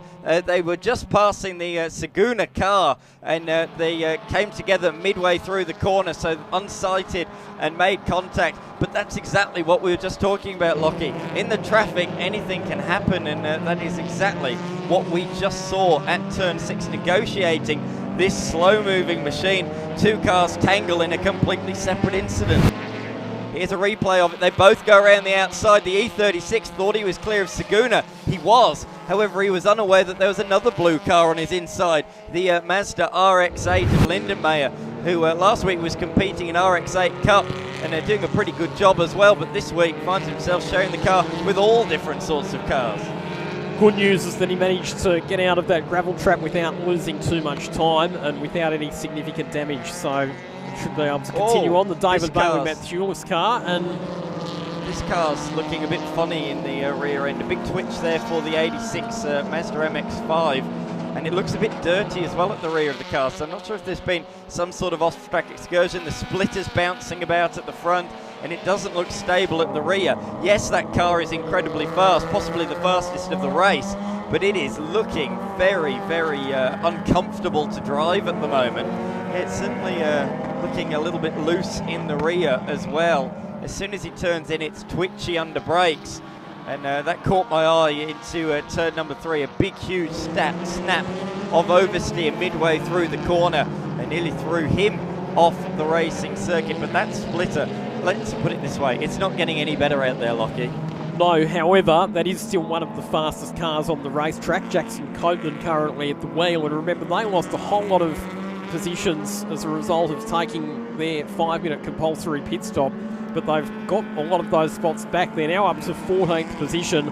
They are only just over a lap off the lead of the motor race, and with the raw speed that they've got in that car, they're still well and truly in contention for outright victory here this evening. Yeah, absolutely, yeah. Certainly not ruling it out of contention, but yeah, that is... it's a fast car, but as I say, it looks on edge. It doesn't look that easy to drive at this point of the race anyway, but certainly the fastest car when it's got clear air anyway at this stage of the race. The number 86 MX-5, it led a large portion of the race early on last year, and did so again this year. It didn't end up well for that team in the end. Hopefully 2025 has a better result for that car. Last year Jimmy Vernon was behind the wheel. Not the case this year, Lockie. No, Harrison Cooper behind the wheel, and here is the Mark Schooner Honda Integra. So we suspected that there was a drama with that car. It's in pit lane with the bonnet up and a lot of steam pouring out of it, so you would suspect that that's potentially an overheating issue. You can see the pit crew pouring some water into it there just to try and cool it down. But you'd have to say that that car is well and truly out of contention for any sort of front-running result in tonight's race. What a race of attrition it's been. Now, we said it this time last year, but last year we did end up having 41 finishes. We're already not too far away from losing a good 15 or 16. We're not too far away from already getting down to that number. Of course, a few cars will rejoin as this race goes on. But once again this year, a huge rate of attrition and a lot of early race safety cars. Safety cars that will only play into the hands of our Division A and Division B class competitors. So, looking at the strategic situation at the moment, so Matthew Giantini, the highest placed of the cars that has done one compulsory pit stop. Jason Miller, he's looking pretty strong as well, because he's already done a 5-minute compulsory pit stop and he's a Division A runner. So those two cars, 8th and 9th position, they've only got one more stop to go. The top 7 cars all still have to do at least one stop, and they don't quite have the pace of the cars behind them, given that they're all in slower divisions. So I reckon that the likes of Giantini, Miller, even Zach and David Radat's still in the game, you would have to say, and also that Jackson Copeland and Harrison Cooper car. I've just noticed as well that in the last lap or so, the number 78 car of Tim Herring has lost spots, and it was slow through Sector 1, so I don't reckon all is going that rosily with car number 78 at the moment either. That's not good news. As you say, that car's been running well all day. The leading herring car for much of the day so far. But yeah, as you say, let's have a look at the second sector split. I'll let you keep an eye on that because there's action on the racetrack. O'Neill trying to put the 117 down a lap. So that 944 with the two different coloured headlights at the front of the car is second in the race at the moment, and trying to overtake the race leader. So it's Colin Breiter from O'Neill. This is the fight for the race lead. So yeah, you're not putting down a lap at all. It's very much on. It's just with all the lap cars around, it's hard to keep an eye on who is doing what. Wazia's not too far behind in the the M Series BMW, and in fact slides up the inside in towards turn number 1. Does he? No, not quite. But he had a good look and might do so again down here at turn 2. This is great racing from the top 3 in the motor race. O'Neill went from attacking late last lap to now defending from Wazia behind. Let's not forget, Lockie, Colin Breiter and O'Neill are in Division C. Wazia is in Division B. So he has an extra stop to make. And he is in the faster car though, and he's trying to make his way through. But the top 3 at the moment, yes, okay, they haven't pitted, but they are nose to tail on the racetrack at the moment. This car of Radat's is in position number 10. That's the number 2 MX-5, one of the first that has made a compulsory stop. And he's fighting hard to get back onto the lead lap at the moment. So the advantage here is if you can get back onto the lead lap and the safety car comes out, it immediately gives you a huge advantage if you've already done one of the compulsory pit stops. Just saying as well that the number 86 car is disappearing very rapidly down the timing screen, so I reckon that there's a problem for that Jackson Copeman Harrison Cooper car. Just a couple of minutes after I was talking about how fast that car was and how rapid its progress was through the field, it is plummeting outside of the top 20. It's not made it into the pits, and I reckon that that car might have actually stopped somewhere on the circuit. We'll keep an eye on that anyway, as we can see. Big slide, huge slide from the number 3 machine out of the final corner. That's Ian Joyce and Scott Tidyman. I think it's Tidyman behind the wheel at the moment of the VF Commodore.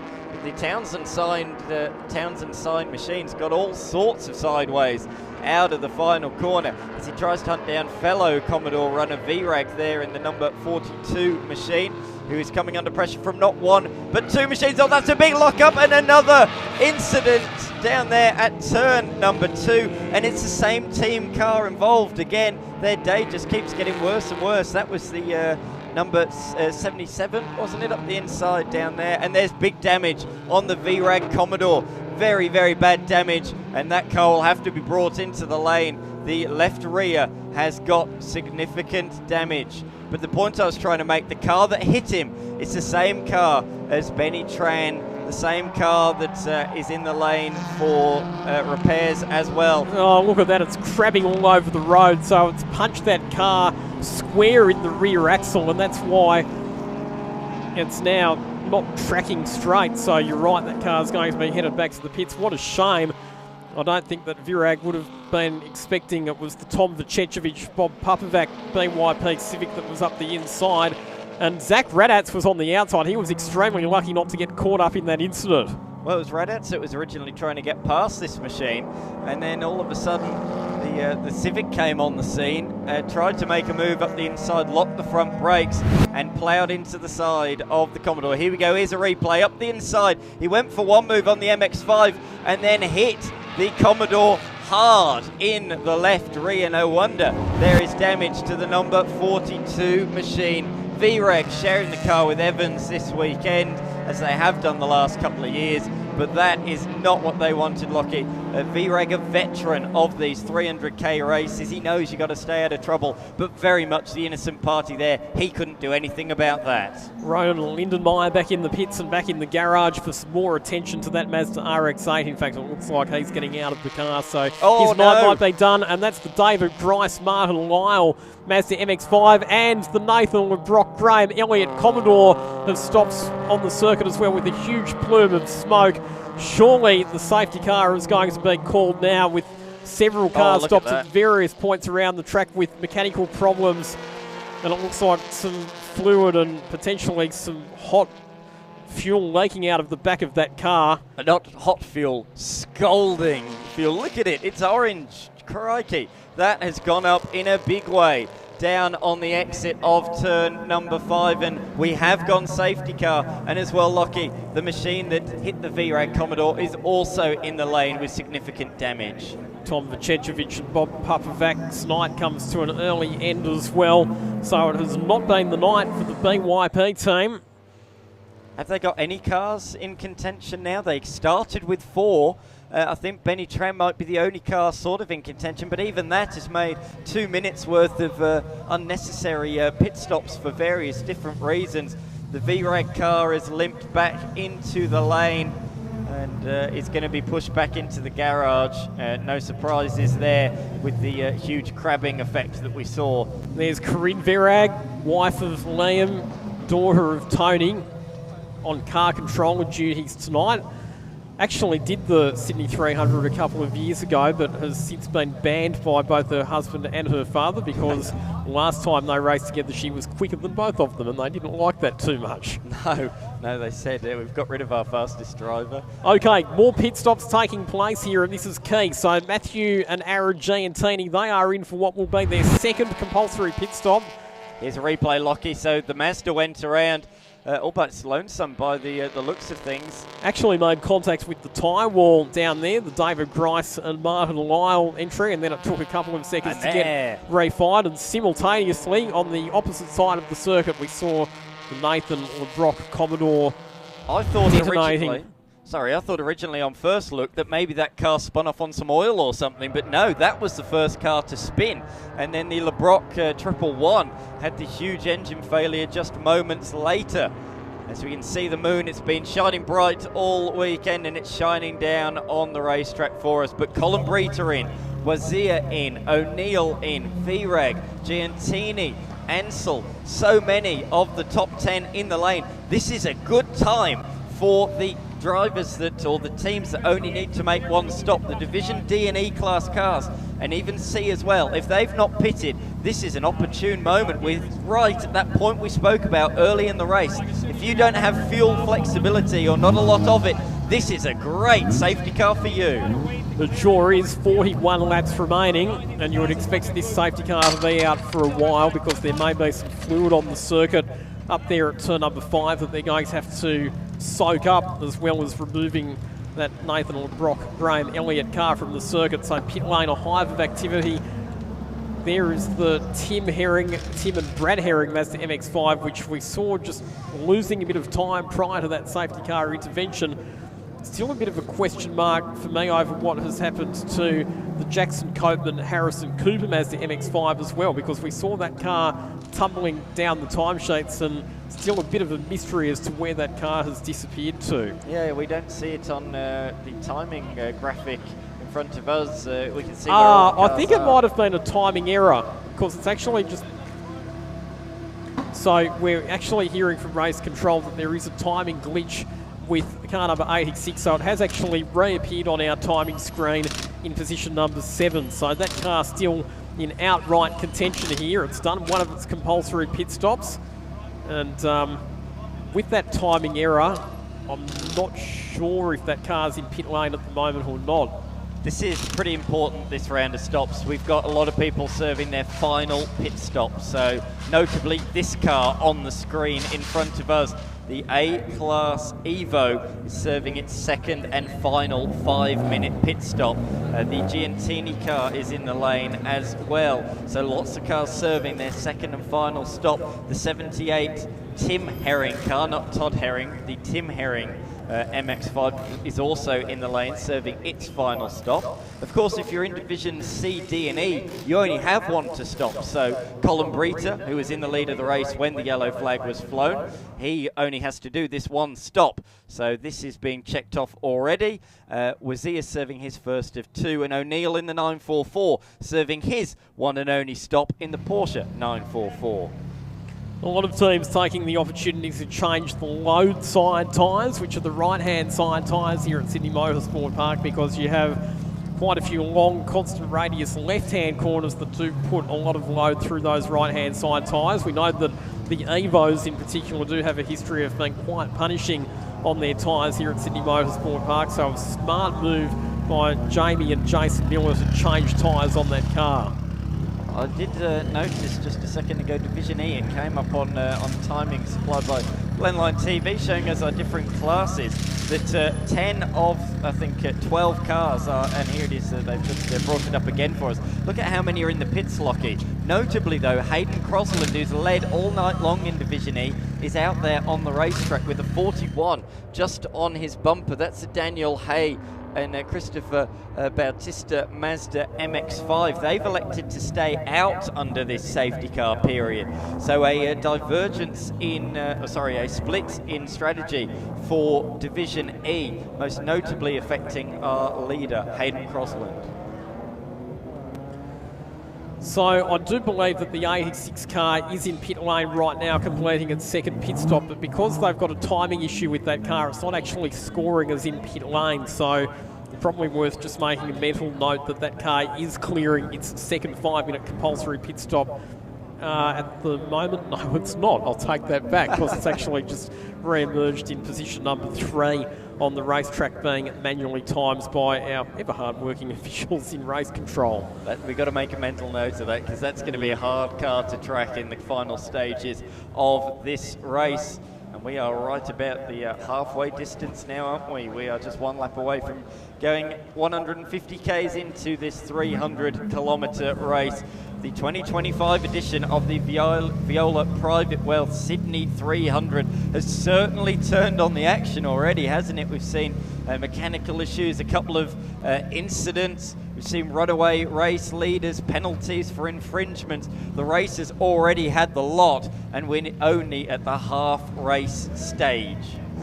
You can see one of the MX-5s getting a fair bit of work done. Seatbelts going on.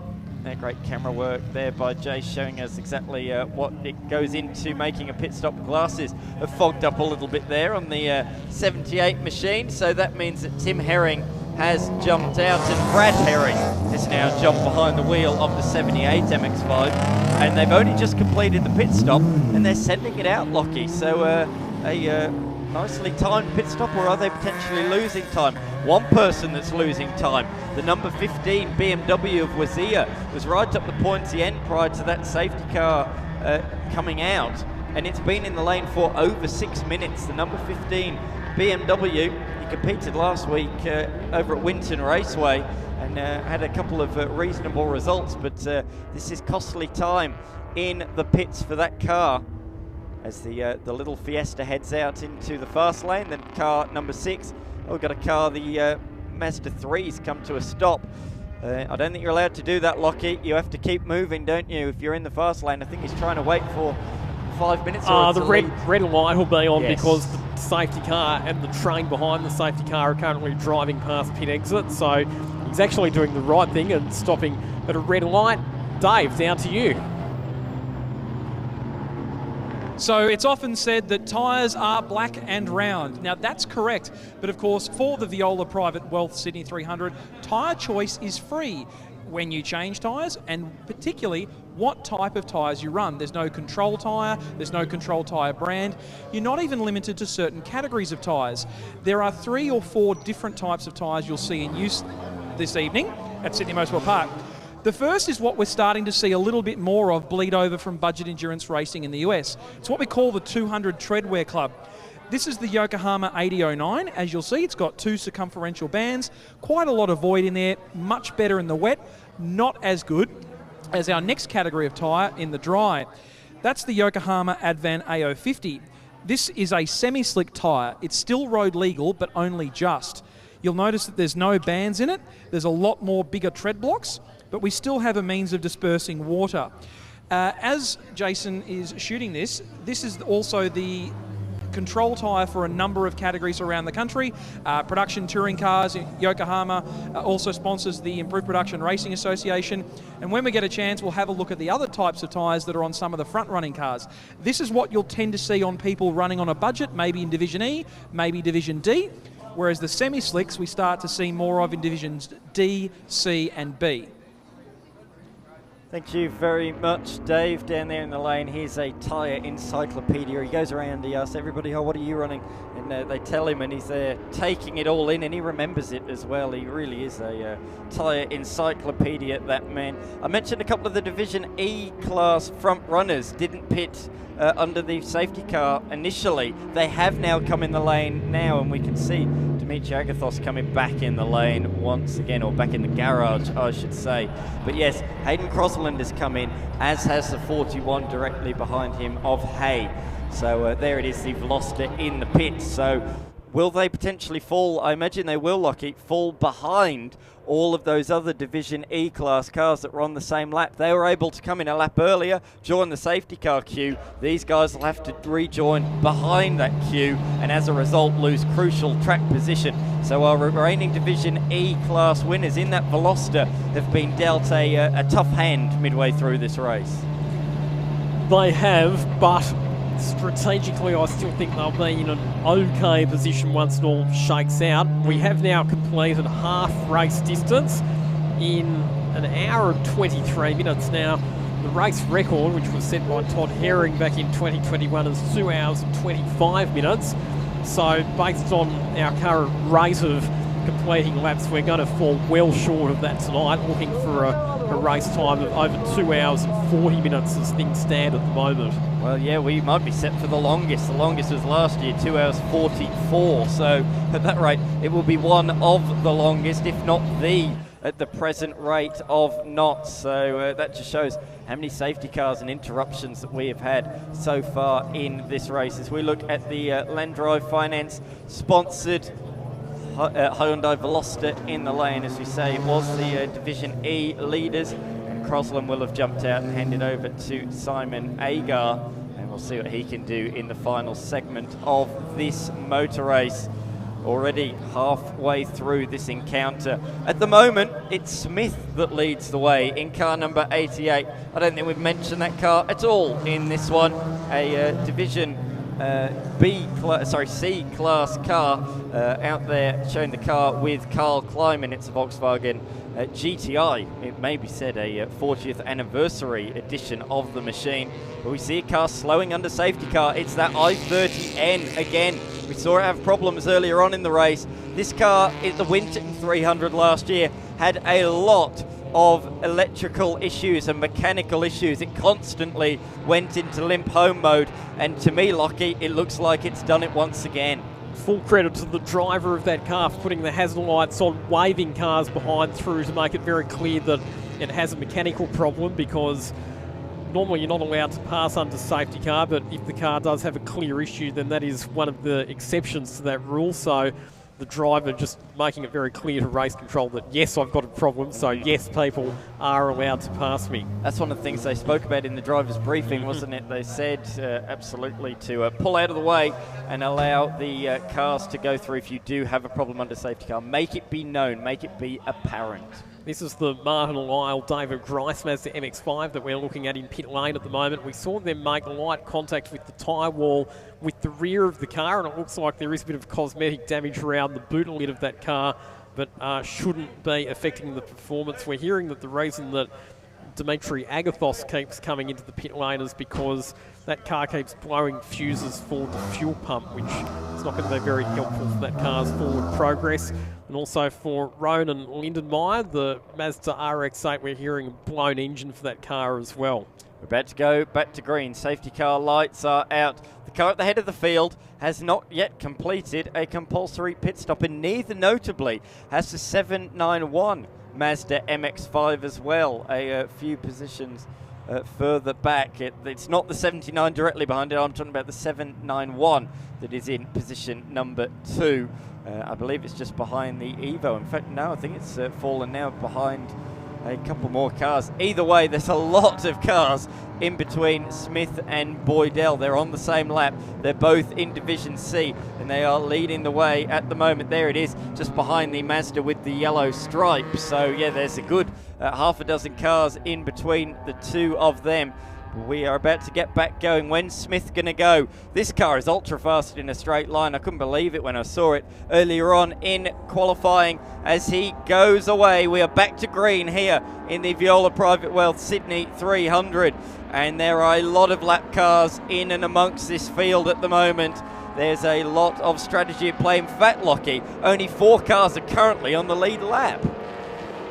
Indeed, and the highest placed car that does not have to do another compulsory pit stop is Alex Holtzel in position 5. He is just on 1 lap down at the moment. And once again, this will be a nervous time, an anxious time as different cars with different speeds are all trying to pass one another down into turn number 2. That was the same E36 that got spun after contact with the RX-8 that nearly got turned around again at turn number 2.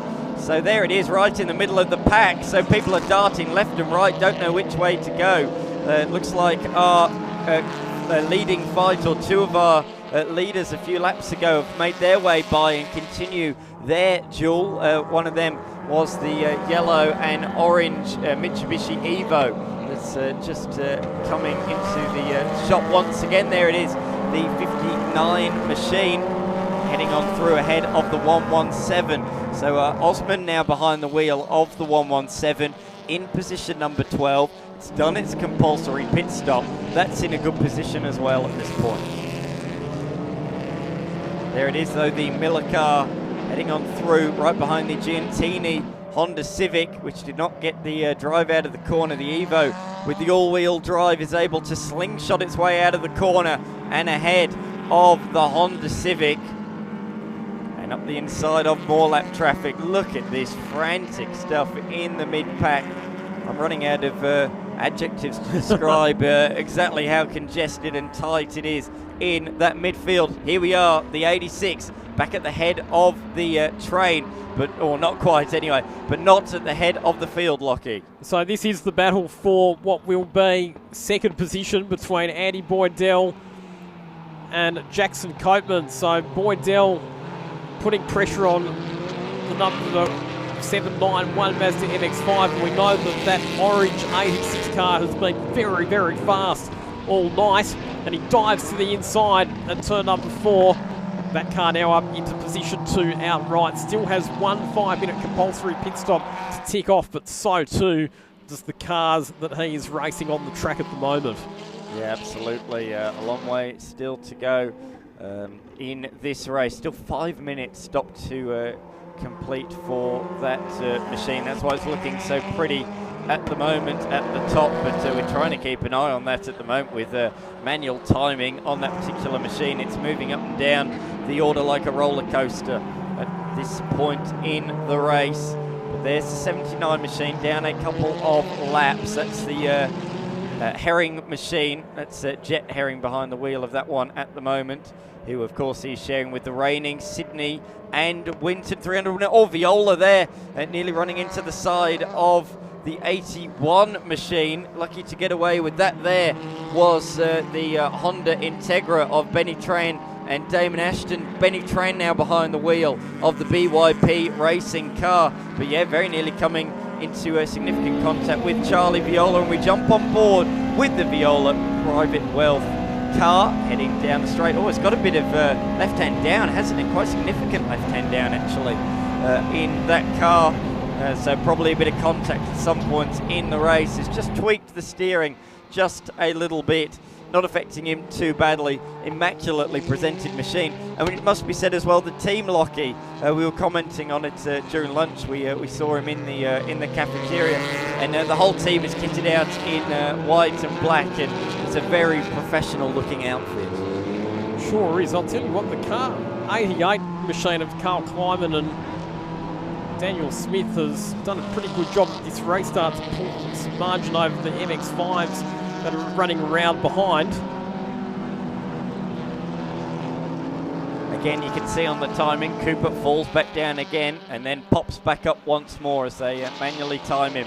So that car continues to fluctuate. So just remember, that car is actually in second position at the moment and is catching our current race leader. Oh, lock up the inside. Two contenders in this race. Giantini up the inside of Boydell there into turn number 6, and there was very nearly contact, a big front lockup, but no damage done.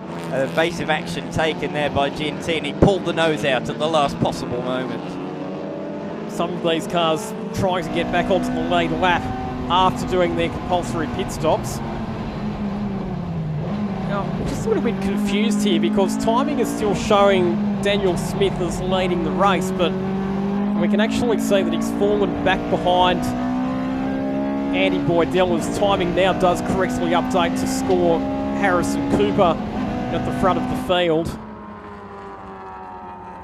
So yeah, that car has lost the lead. Yes, so Harrison Cooper is now your leader ahead of Daniel Smith, so that has now corrected itself on the timing. They are still manually timing that number 86 car, but the advantage that Harrison Cooper and Jackson Copeland have at the moment is clear track. They've been able to clear all of that traffic since the safety car restart, so there'll be a few laps at least when they won't have to worry about negotiating any traffic. It's more problems, unfortunately, for the number 81 car of Benny Tran. Been a troublesome night, hasn't it, for the BYP team? It looks like some more issues for that car, which does actually hold the fastest lap of the race at a 1:39.8 set on lap number 32, but buried all the way down in 29th position at the moment. He had to serve a drive-through penalty early in the race. That was 30 seconds in the lane it didn't need to be. And then as well served a short little stop that we still don't really understand why it was. So in total 2 minutes have already been wasted, and now it's falling down the order as well, as Charlie Viola gets the elbows out and aggressively makes his way past Smith in the Golf. And here up the inside comes Viola, so that is a D-class car, is it not? Overtaking an A-class car. That shows significant issues for Benny Tran, who no doubt will bring the ailing Honda Integra in the lane at the end of this lap. And what a shame for the man that started on pole position. There's a bit of a curse, a pole curse in the Winton 300. No one's ever taken the victory from pole in that race. In the Sydney 300, we've had 2 pole sitters take victory in the past, but this is not going to be a third here today. Benny Tran, the pole sitter, brings the car in the lane with problems, and that is out of the race for the time being anyway. And there's a lot of debris flicking up down there at turn number 1. That's why the Wazir car is off the circuit. I'm sure a tyre's let go. There was debris flying all over the road, and it is a front right puncture for that BMW. As we panned the shot, I saw debris going absolutely everywhere. So the M car, the BMW M4 has turned into the corner, and the front right has let go. Now this car, Lockie, is not pitted. It's done 45 laps on this set of tyres. Clearly, that's one too many. And it was a problem for them at Bathurst as well. You might remember that when they had Anton De Pasquale on board that car at the 6 hour, it had some tyre failures which dropped it back down through the order as well. And because that's happened at turn number 1, the problem for Zach Wazir and Tom Shaw is that they now have to do pretty much a complete lap to get back into the pits to get that tyre changed. Andrew Boydell has come into the lane. I'm surprised again, as it was only a few minutes ago that we were on the safety car, that they're doing it now. But again, maybe that fuel range isn't quite there. Nevertheless, Boydell in the lane from Division C. Let's not forget the reigning 2-time Winton 300 race winner. I spoke to him earlier on in the day, and he was saying to me, we made a few improvements, but this car doesn't really suit Sydney. A lot of the big horsepower cars have an advantage. The light, nimble MX-5, very well suited to the tight, technical Winton Raceway, but not so well suited to the Sydney 300k race. No, and we saw Todd Herring driving alongside him at Winton last year. They won that race together. Jason Walsh teamed up with Andy Boydell to win it the year before. Tonight he's got very experienced Stephen Head as his co-driver, but they are now in to take their compulsory pit stop under green flag conditions. Boydell did confirm to me earlier on that they're going to remain, he and Stephen Head are going to remain as a combination for Winton later on in the year. So a bit of stability they think will help them going forward for the rest of the year. This almost a trial round for them ahead of that race later on in the year. We're on lap 46 of the Viola Private Wealth Sydney 300. Hope you're enjoying the action. Boy, oh boy, has there been a lot of it in the first 46 laps of this race, and there's still 31 to go. I'm Dan McCarthy. Lockie Mansell is alongside me, and throughout this race, throughout the day, has been Dave Stillwell in the lane, bringing us so many updates. He's been a very busy man in the lane so far in this particular race. Up the inside comes the Thornton 86, although I imagine it's Titani now behind the wheel. That 71 will have done its compulsory pit stop. Oh, a nice pass from Titani as the Lexus decides to go drifting. Must be a drifting competition out there that I was unaware of. Ultra sideways out of turn number 2 for the Lexus as it rolls down the hill. And, we haven't seen too many Lexuses in this race. A unique car to the Sydney 300 this year to have that machine out there on the racing circuit. And yeah, Boydell remains in the lane, and this is going to bury him far down the field. Out in front, it is Cooper. It's actually Copeman behind the wheel now, isn't it? And they lead by 35 seconds. The Ace Class car still has one pit stop to do, remember, as does the car behind of Smith. So at the moment, the highest placed cars that do not have to stop again are in 5th, 6th and 7th positions. Alex Holtzell, Chris Stannard and Michael Osmond. Holtzell, the fastest of that trio of drivers last time around, and he's 10 seconds ahead of Stannard. That car's still looking pretty good strategically, I would say, considering that the cars ahead of him all have to pit again, especially if it runs green from here through until the checkered flag. Alex Holtzell's in a very nice strategic position. Two E36s running side by side around the final corner, and there is the tyre of the Wazir and Shaw combination.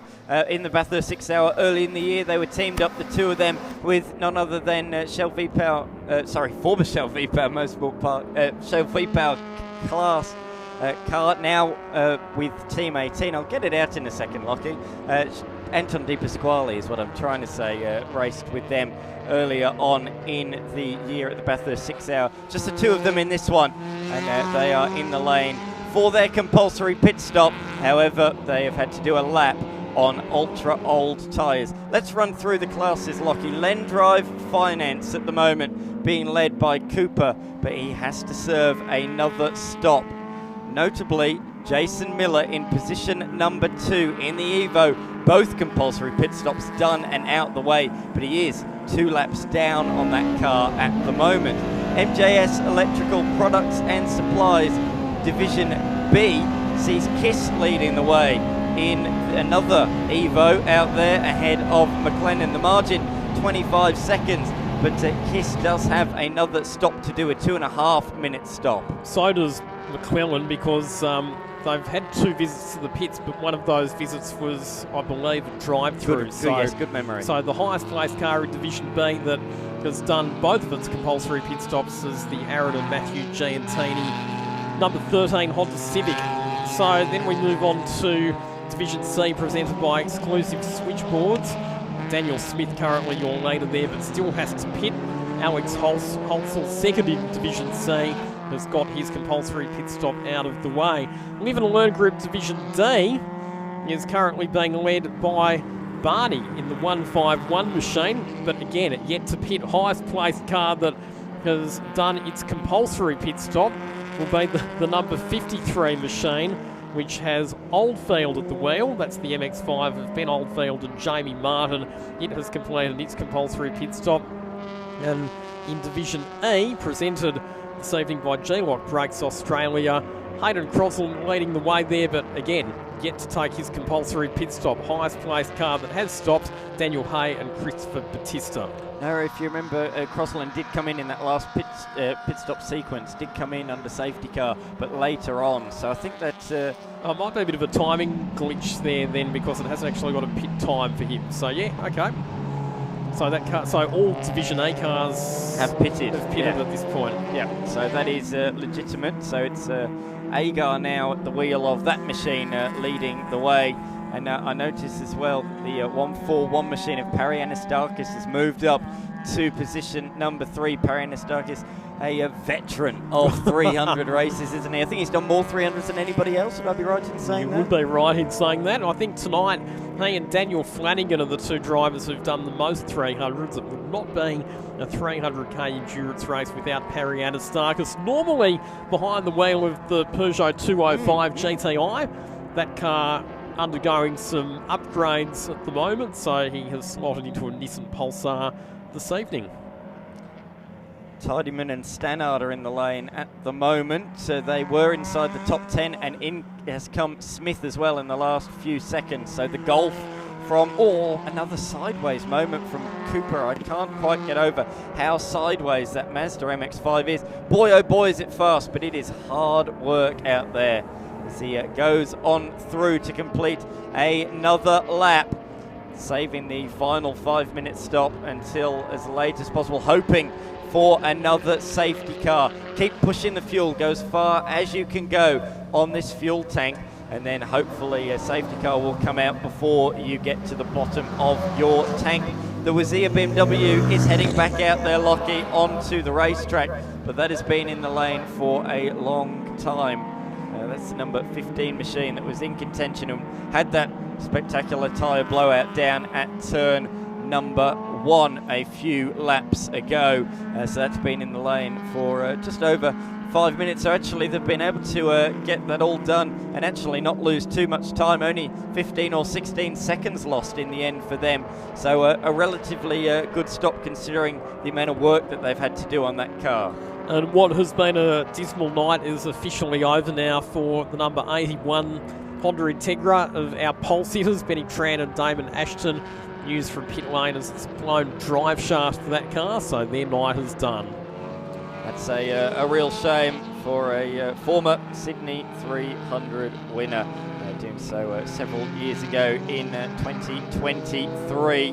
That is a real shame for him. But nevertheless, I'm sure he'll come back stronger than ever in 2026. But that's a real shame as we see the cars come on through. And that's the number 3 machine out there. It's had a troublesome day at times as he enjoys and Scott Tidyman car, but he's still out there running well in position number 23 at the moment. Here's the Golf I was referring to of Smith that's come into the lane to serve its sole pit stop from Division C. So this is the Golf that he shares with fellow Golf driver. That's Carl Kleiman that will jump behind the wheel of their 40th anniversary edition Golf GTI. We've got a few Golfs in the field. We've got a Scirocco as well. So if you like your hot hatches, there's a lot out there. There's Fiesta STs, there's Honda Civics. There's a good bunch of little hot hatches. As we see the pit lane, not too many cars in there at the moment. A lot, unfortunately, in the garages at this point in time. There's a new addition to the field this weekend, Lockie. A very welcome addition, the Maserati out there. Another car going slow. I think was that the 81, I thought. Going slow, certainly. No, the 81's stuck in pit lane, I think you'll find, unless they manage to get it back out there.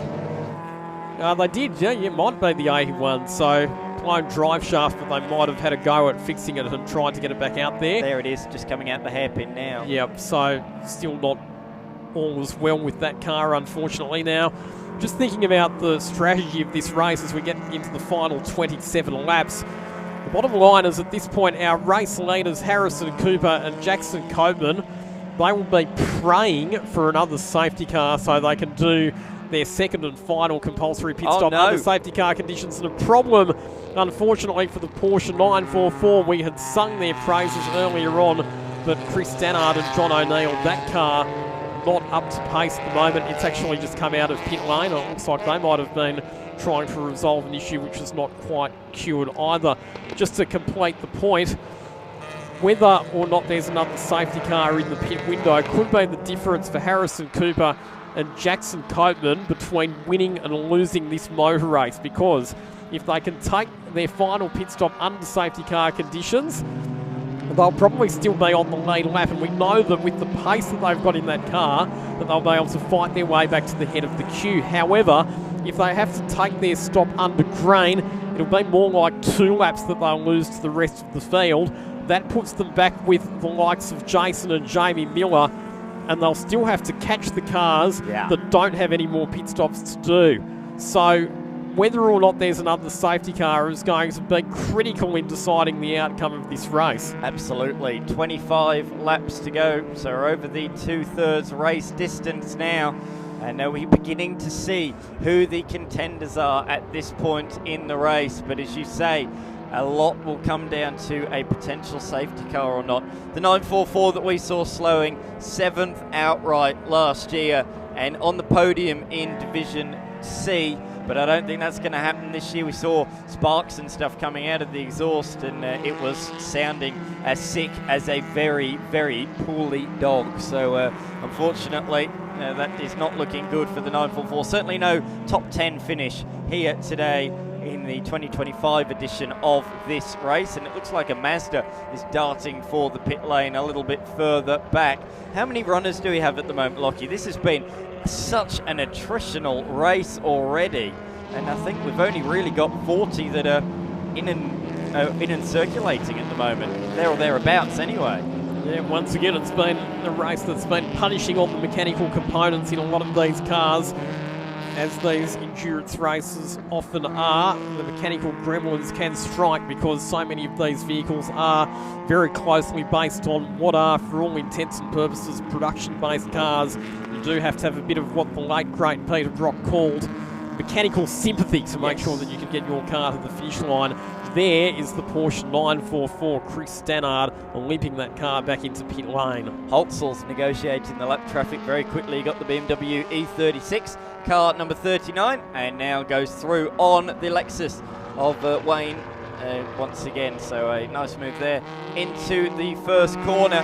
That car sits in 3rd position, and as we say, the first one to do both of its stops, although I think Kiss has as well, just ahead. No, 1 stop. That's in Division B. So the Evo ahead doesn't have a 5-minute stop to do, but it does have a 2.5-minute stop to do. So 3 drivers on 3 different strategies in the top 3 at the moment.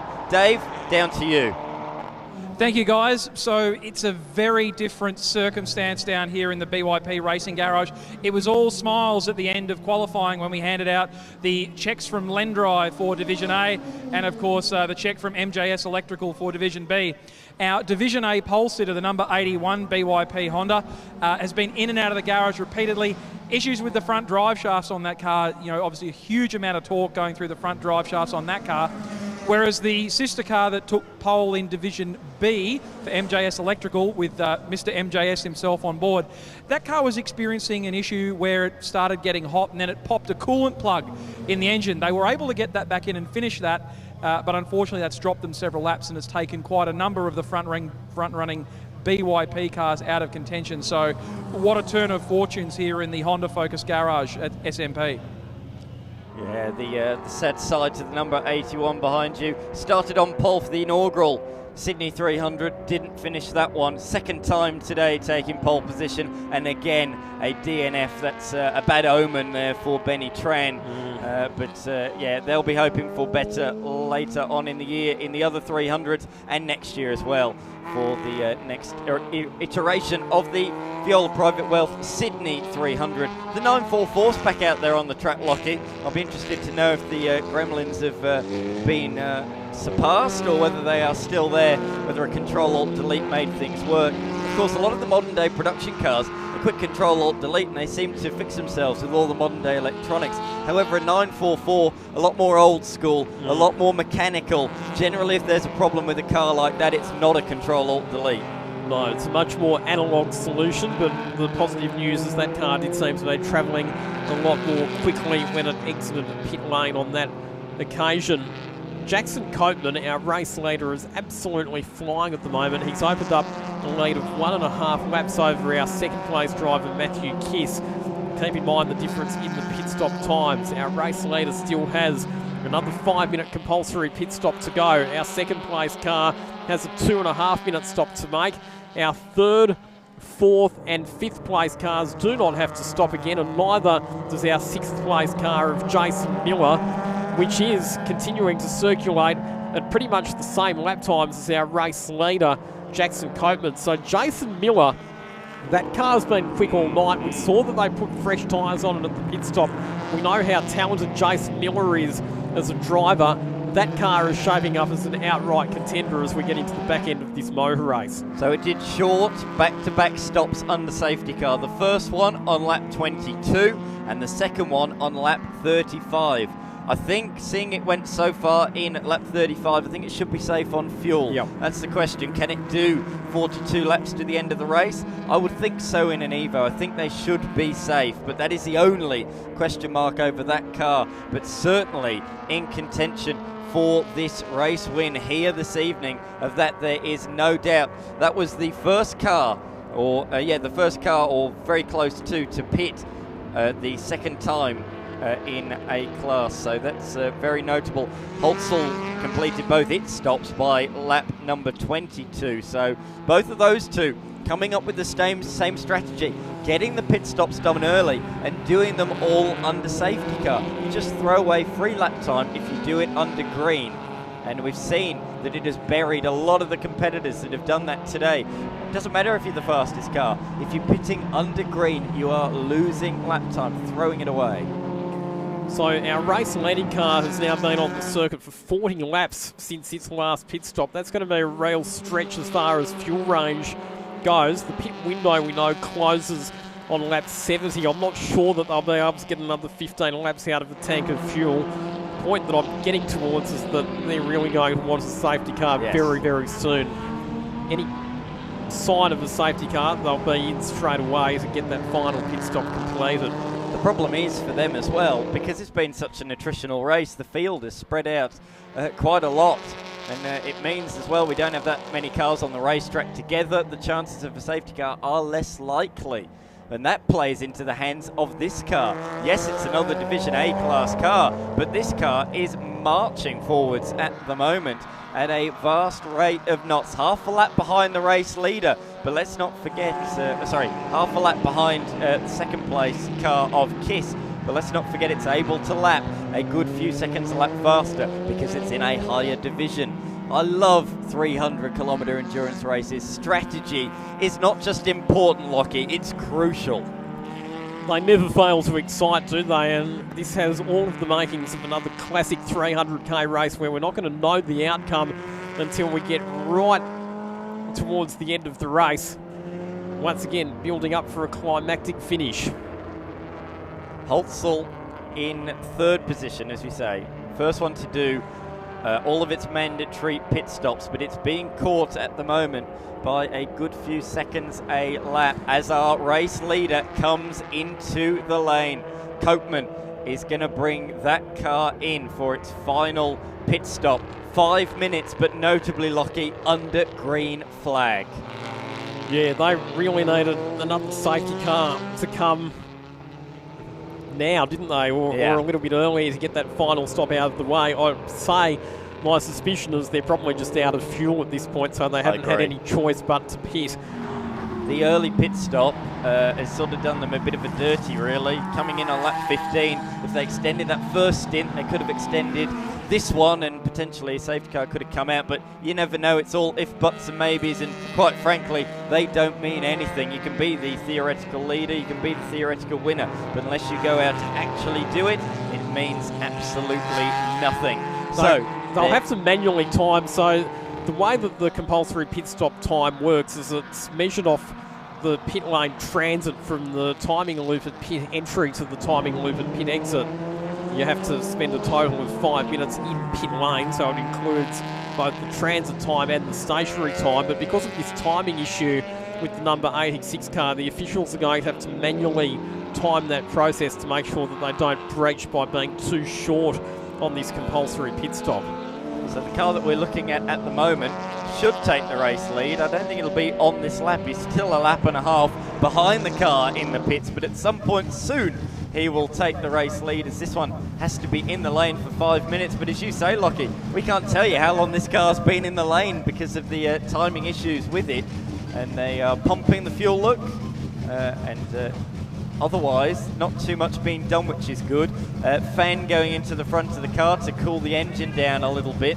But other than that, it is a nice, cool, calm pit stop, which is what you want to see at this stage of the race. Doesn't look like they're changing drivers either, so it looks like Jackson Copeland's going to stay behind the wheel of that car through to the checkered flag. That's interesting. I thought that Harrison Cooper might have got behind the wheel. We've seen some scorching pace from him this evening, but then again, Jackson Copeland, he's been in the car for a while now. He'll be familiar with how the car's performing and with the track conditions out on the circuit at the moment, so maybe they've decided that the best option is to leave him in through to the checkered flag. Yeah, absolutely. It's going to be interesting to see there. We see the MJS Electrical Products and Supplies Division B order with KISS just 6 seconds ahead of Giantini, but as we say, KISS still has a 2.5 minute stop to make. I stand corrected, they are swapping drivers. They heard you, Lockie. They thought, oh, maybe Lachlan Mensel's right. Maybe we should. They're taking your advice there.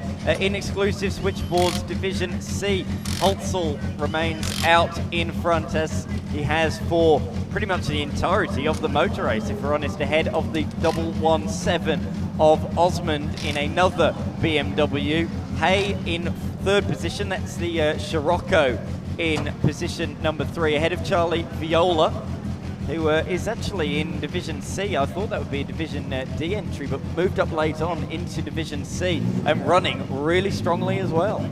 So some fresh, slick Kumho tyres going on the right-hand side of this number 86 Mazda MX-5 for Harrison Cooper for this final sprint to the checkered flag.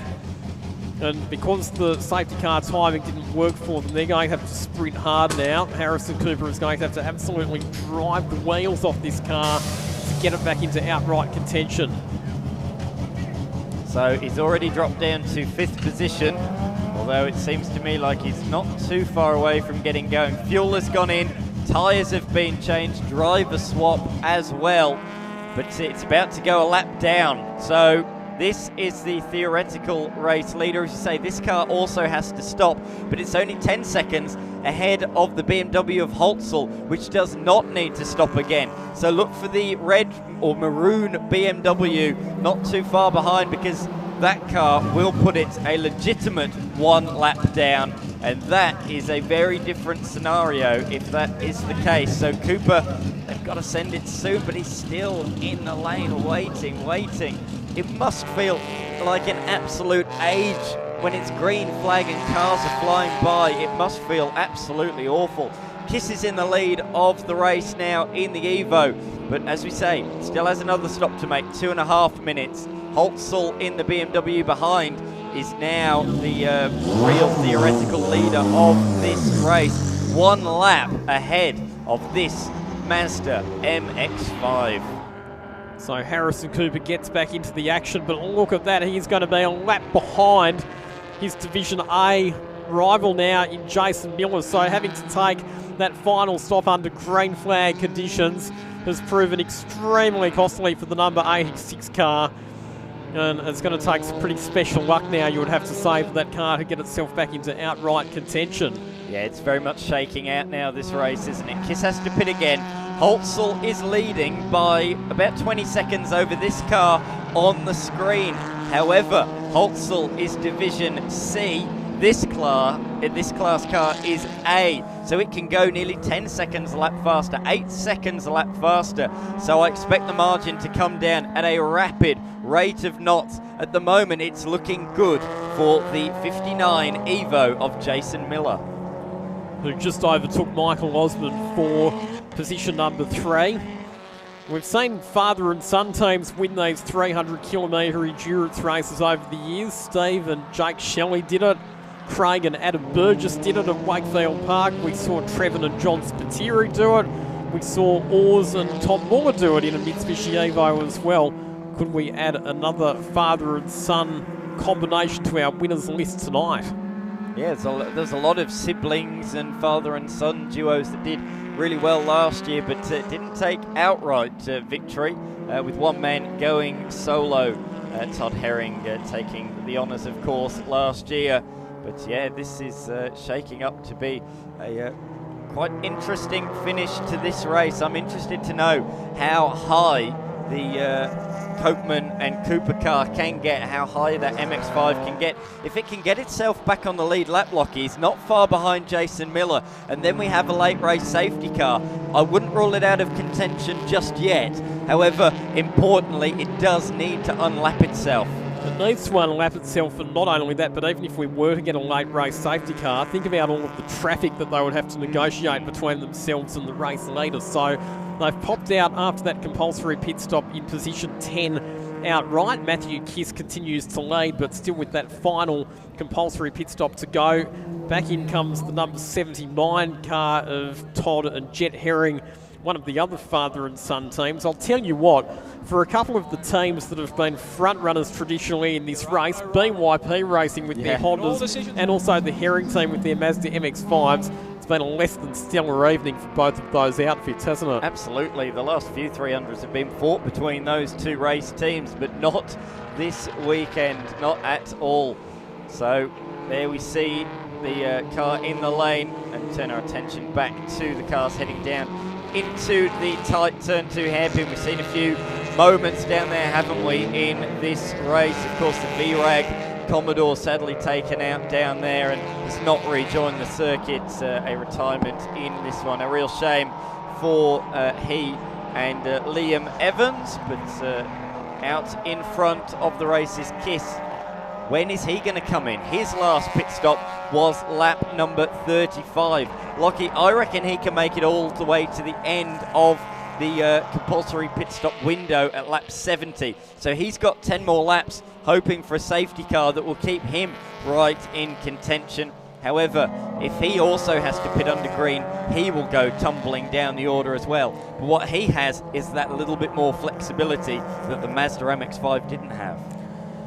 So for Matthew Kiss, a safety car now, he'd probably be able to pit and stay on the lead lap, given that his final stop is only 2.5 minutes, but if he has to do it under green, he'll go a lap down. So another driver praying for a late race safety car to keep themselves in contention for an outright podium.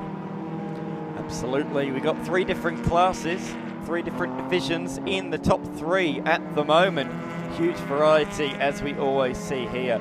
The Viola Private Wealth Sydney 300. A lot of cars in the lane, but a lot of action on the racetrack. The number 5 Toyota 86, that's a car that stayed out of trouble all race long, isn't it? The number 586 of Flanagan, and I believe they're right at the pointy end of Division D. With the 53 car, which has just moved on through on that lap, I think, or very recently anyway. So that is a good battle there on the racetrack. There's the 53 of Oldfield that we're looking at now. So he's pulled a bit of a margin now, but yeah, that was a recent change of position. But 2 D-class cars very much punching under the radar and doing a fantastic job. And let's not mention as well that Oldfield had to make a unforced pit stop as well, so it's actually done an additional stop in this race. That makes their performance even more impressive to be outright 11th in Division D and serving an extra pit stop. Yeah, that's been a stellar performance from that car. We often see it, don't we, in these endurance races, that even the slower cars that are not in the outright classes, just by staying out of trouble, having good strategy and a reliable run, you can work yourself up into a very, very good outright result by the end of the race. How far behind is Titani as well?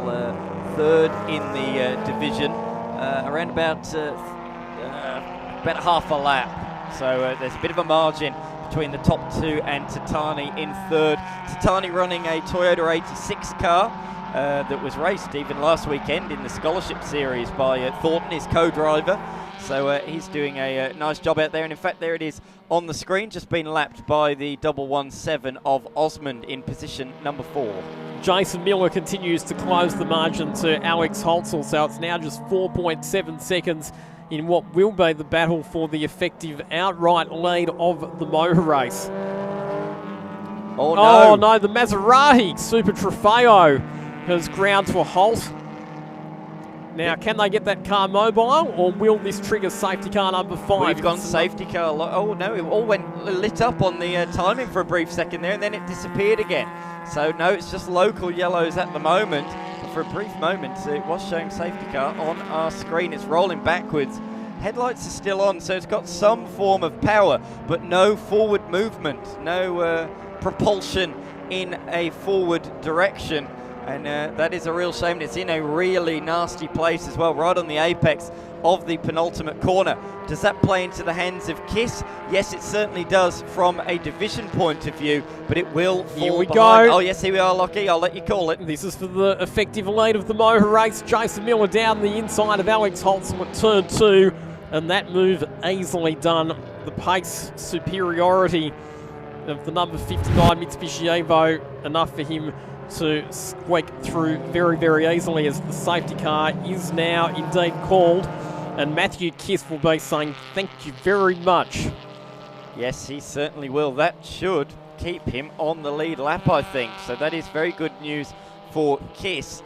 Not so good from an outright standpoint, but he will fall behind, of course, these guys who are only 20 seconds behind. But from a division point of view, it's not too shabby at all. Giantini is his nearest rival, 1 minute and 50 seconds behind, 2.5 minutes in the pits. So he will come out, I think, a little bit behind. However, under safety car, Giantini cannot go at full race pace. So this is good news for KISS. And he'll rejoin right in and around that fight. They're a lap ahead of Radats, who rounds out third in Division C at the moment. But we had a lot of laps there under green, Lockie. That was our biggest green flag period. I think not only for this Sydney 300, but I think also the last Sydney 300 as well. A lot of green laps there, but it has come to a stop for one of our new entries into the race this year, the 770 machine of Hudders, Cartledge and Frisch, one of our 2-3 driver combinations. Here's a replay of the move for the theoretical race lead. A nice easy pass up the inside, clinical move past for the Evo, and Jason Miller will take the race lead. Yeah, the pass done just moments before the safety car was deployed, importantly there. And here is KISS from the race lead in the lane, so Miller will take up the running. That was for theoretical race lead, and in a few moments time will overtake this car in the lane to take the outright, not just theoretical, but on the road as well, race lead. Taking the opportunity to give Matthew KISS's car a splash of fuel, and the recovery crews flat towing the Maserati Super Trofeo car back to pit lane. The 3 drivers of that car this weekend, all drivers who've been competing in the Ferrari Challenge Series, which has been a new addition to the Australian motorsport calendar in 2025. So not super experienced, those drivers, in terms of circuit racing, but they wanted to have a taste of endurance racing this evening, so they dug out the Maserati, entered them in the race. Oh, this what is going on here? A problem for the 4th place Michael Osmond, Tim Columbrita car. Is it a tyre issue? Yeah, because they're driving it along the grass to try and get it back to pit lane. Definitely a problem, and I think Tatani might be able to move on through. He's pulled over to the side of the road. I think Tatani's waiting for official confirmation, doesn't want a penalty for overtaking under safety car. But the 117 Lockie from 4th outright has got a right front puncture under safety car conditions, and as a result will tumble down the order. There's a lot of cars on that lap, and it will fall to the tail of the queue. Look at that, riding around on the rim. That is a nasty sound. This is important though for KISS, because there's so many cars clogged up behind this. KISS might come out ahead of a couple of his rivals as a result. But the 117 of Osmond is going to bring it in the lane, and Tatani does now move on through, and is followed by the 81 of Benny Tran. So even drama under safety car conditions, but that was the driver who was second in Division C, and more importantly, 4th outright. Here comes Matthew KISS now back onto the racetrack, and the pit exit is still open, so Matthew KISS is going to get back out and still be, I think, inside the top 3. So the fact that Michael Osmond slowed down, Yes. bottled up the queue behind him, held up the field, has worked really, really well into Matthew Kiss's favour there. 100% lucky, 100% out of turn final corner. We can see that developing. I called it, and it has come to reality. So Kiss is now in the lead of Class B. We thought he'd fall behind Giantini, but that is now not the case, thanks to Osmond's puncture. Well, there you go, drama in Division C. He was going to fall back behind Osmond and Giantini, and as a result, it's all just changed. It's all changed around. So Kiss has come out ahead, well ahead of Giantini, with a lot of lap cars in between them. As we can see, under the control of the safety car is our race leader now officially on the screen. Jason Miller ahead of Holtzel, the Division C class leader there. Nose to tail on the road and nose to tail in the race as well. Out goes the 117 machine. Only a short pit stop, Lockie. All the compulsory ones done and out the way. It will lose quite a few positions, but not as bad as it could have been.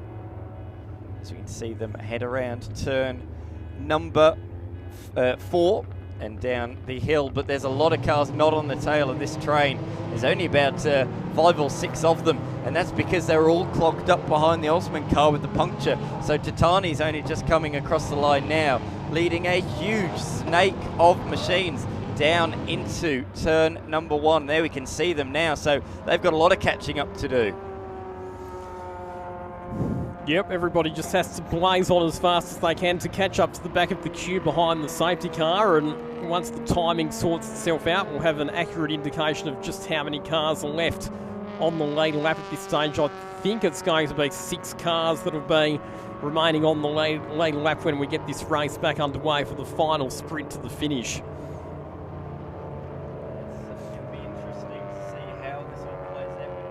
Going to be interesting to see how this all plays out with the division divides and the like. So yeah, absolutely agree with what you say there. There's only one Division A class car on the lead lap, and that's why we're saying it's certainly the favourite at this point in time. Although with the timing just resetting now, Copeman's moved up a few places, and I think he is on the same lap as Jason Miller now, importantly.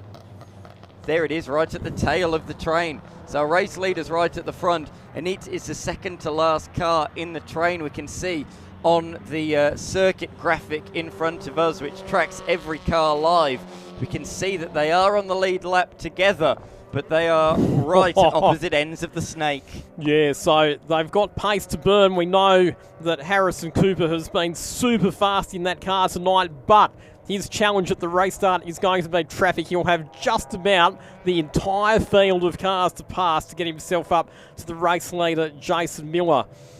So outright race victory would be a tall order from here, but a podium finish, given the speed that he's got in that car, is well within reach. Absolutely, absolutely. No doubt about that. The question, Lockie, what it's going to come down to is how quickly that car can make its way through the lap traffic. With 14 laps to go, it's going to be 13 when they cross the line. So laps continue to tick down under safety car. That's making its chances even harder. But I've no doubt it's in contention for the outright podium positions. And we're hearing reports in the lane of raindrops down there in the lane. Nothing too significant at this point in time, but it is raining. So, Lockie, just as we're beginning to say who's leading, who's looking good, another spanner is thrown in the works, another curveball. With 12 laps to go, it is raining around Sydney Motorsport Park. I'm just having a look at the weather radar as well, and there are actually some quite heavy showers that are building up just to the northwest of the circuit. Could this be an extra sting in the tail for what has been an enthralling edition of the Sydney 300? Look at the radar now. It is pouring to the north of the circuit. And we've got Giantini left a message to him, engine light stopped. I'm not quite sure what that means, to be honest, Lucky. Engine light stopped. Not entirely sure. Maybe Dave can find out for us. I can't quite work out what they're trying to communicate across there. Was there some sort of engine light issue? But surely Giantini can see that behind the wheel, whether the light is on or off. I'm not quite sure there at all, but clearly an urgent message going out via the pit board. But rain lashing down on the circuit here with just 12 laps to go. I recall, Lockie, at the start of the race, what did you say about the rain? I said I don't think it'll rain during the race, because the radar didn't look like that there was actually going to be any rain coming, but it is swirling all around us at the moment. And if it gets heavier, that's going to create a debacle, because our leader, Jason Miller's on slicks. Our second place car of Alex Holtzel is on treaded tyres. Let's go down to Dave in the pits for an update. Thank you, guys. So the team for Ian Joyce and Scott Podium and the Commodore VF is running a Motec system which is coming up with like an engine warning light. And the problem is this is complicated by the fact that they can hear the drivers, but the drivers can't hear the team. So they're running into a comms issue. So they're trying to get a message across to the driver using the older manual pit board, of course updated for 21st century using a whiteboard, not a chalkboard. They're trying to convey the instructions on how to clear the warning messages popping up on the dash. And of course, having been a driver in a car when there's comms issues, when you can't rely on the people in the pits or rely on the comms to give you the messages, it's incredibly frustrating, particularly when you're stuck in a safety car and it's like, do I pit, do I not pit? And as I look up and down the lane, I am staggered by the number of empty garages here tonight. I don't just mean because there's cars out on track, I mean the number of cars that have had to withdraw from this edition of the Viola Private Wealth Sydney 300 is staggering. So many cars packed up and gone even before we reach the compulsory pit stop window. You know, I look down through the list, you know, cars out, engine failure, mechanical damage to the rear suspension, engine failure, clutch failure, drivetrain vibration, fuel pump burnout, you know, damage from tyres flailing around. You know, we've seen cars with half the splitter hanging off. We saw the Herring father and son duo. That car's out with a suspected head gasket failure. There's just so many things that have happened and we're still only just getting now to Lachlan's favourite part of the race, the last 20 laps. Did you buy a ticket?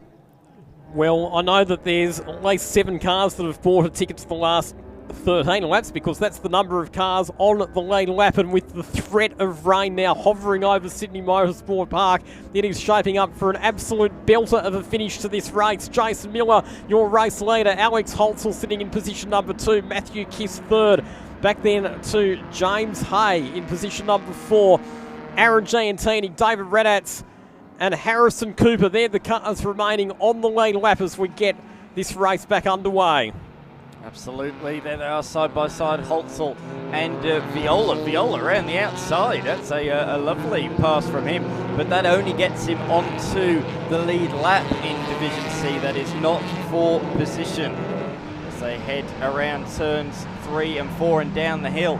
There's the 117 car. I'm looking for it on timing. It has gone a lap down as a result of that puncture and slides out sideways. I think it is a little bit damp out there. There's the Kiss car behind, so this is for outright second actually as well. So the Osman car in the middle, but outright second between the number 80 and the number 24. The problem is Kiss can't find a way through the BMW at the moment.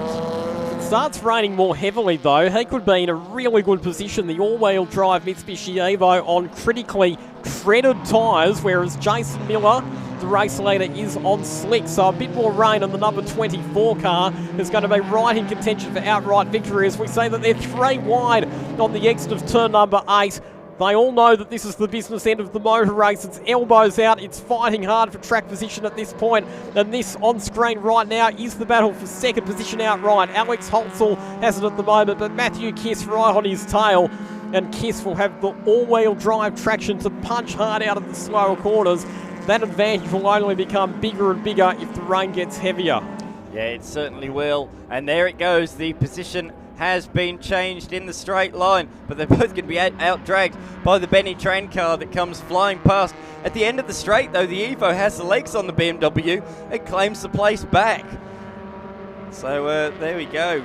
A change of position there. So yeah, it looked like he was going to make the move in the final corner. Out of the corner, the BMW got the better poke, but down towards turn 1. Oh, the Benny Tran car's going slow again, and Kiss nearly runs into the back of him.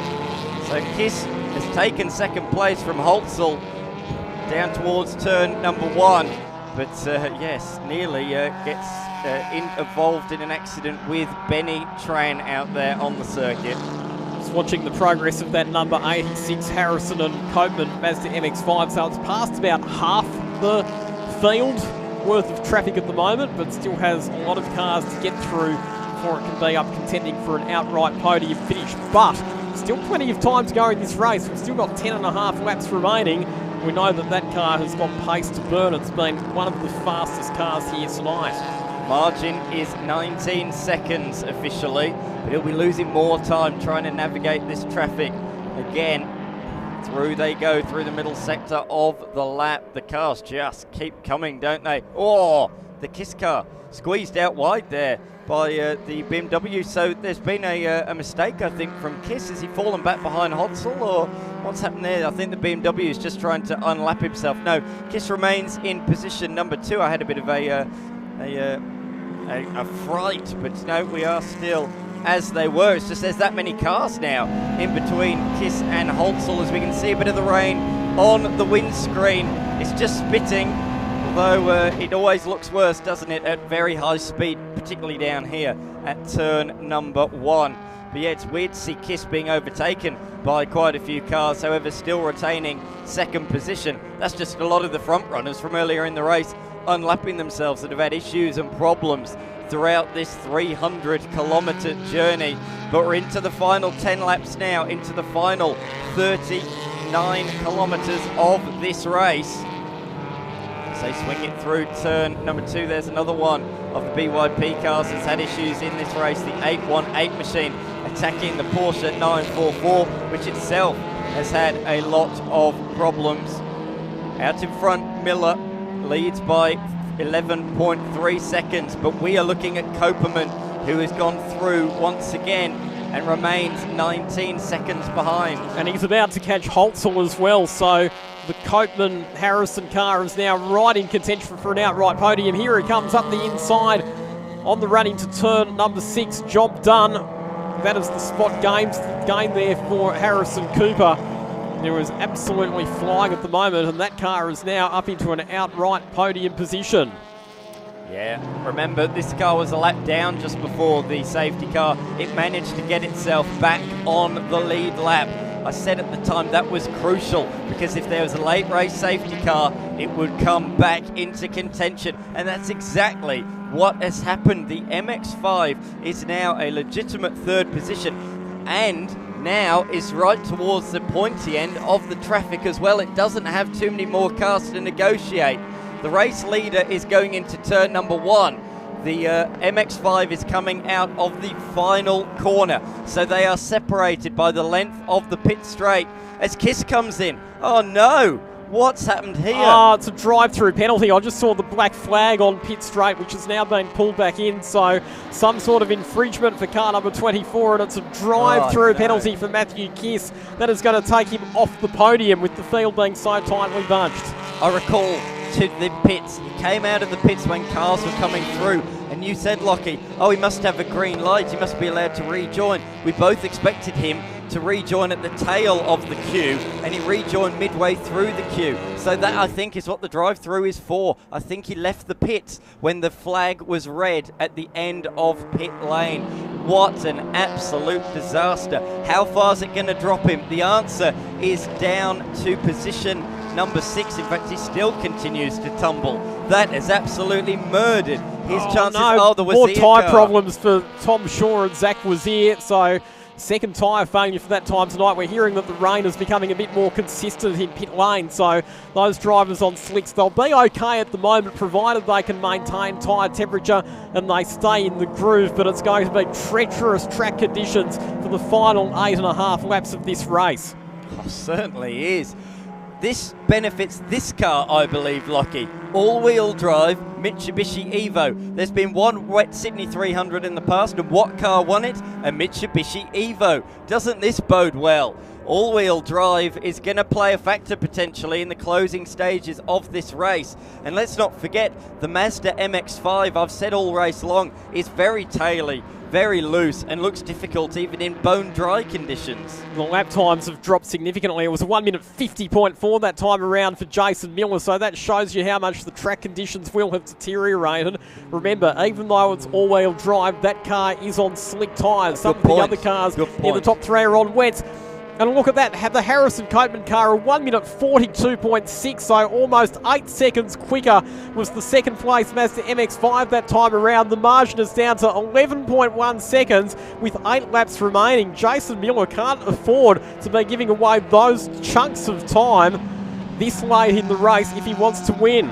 Even more crucially, yeah, it's down to 11 seconds. 8 seconds is on that last lap alone. At that rate, it's only going to be 2 laps, and we could have a change of the race lead.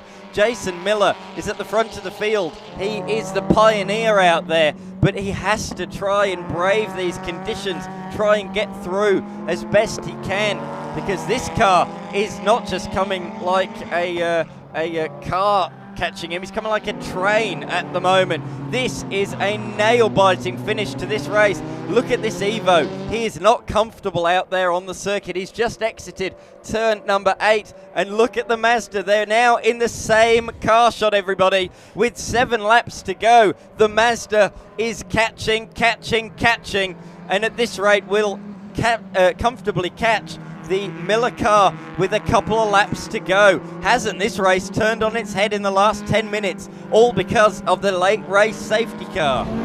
Wow, what a finish we're set for. And look at that, windscreen wipers coming on. You can see water running up the screen of the Charlie Viola Honda Integra, and flashing past on the main straight goes our second place Mazda MX-5 with Harrison Cooper at the wheel. A 1 minute 51.6 that time around for Jason Miller, a 44.8 for Harrison Cooper. The margin down to just 4.3 seconds with 7 laps to go. It's become a case, Lockie, of not if, but when. He is catching him at that much of a rate. This could be sorted much earlier than we thought. That rain is very much here now, isn't it? It is thundering down around Sydney Motorsport Park, and it has changed the outcome of this race. And as you say, crucially, this car leading on slicks. The Mazda behind is so much more comfortable at the moment. Catching, the splitter continues to shake.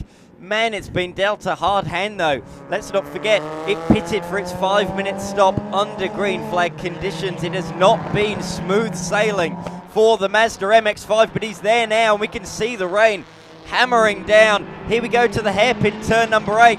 Unsurprisingly, Miller goes defensive, but I think it's to no avail. I don't think he's got any chance of holding the MX-5 off. He's got good traction out of there, but look at the MX-5 in a straight line, pulls to the inside and takes the race lead on lap 71, but a big twitch of oversteer mid-corner, manages to hold it together, but the race lead has now changed. The 86 Mazda MX-5 leads the Viola Private Wealth Sydney 300.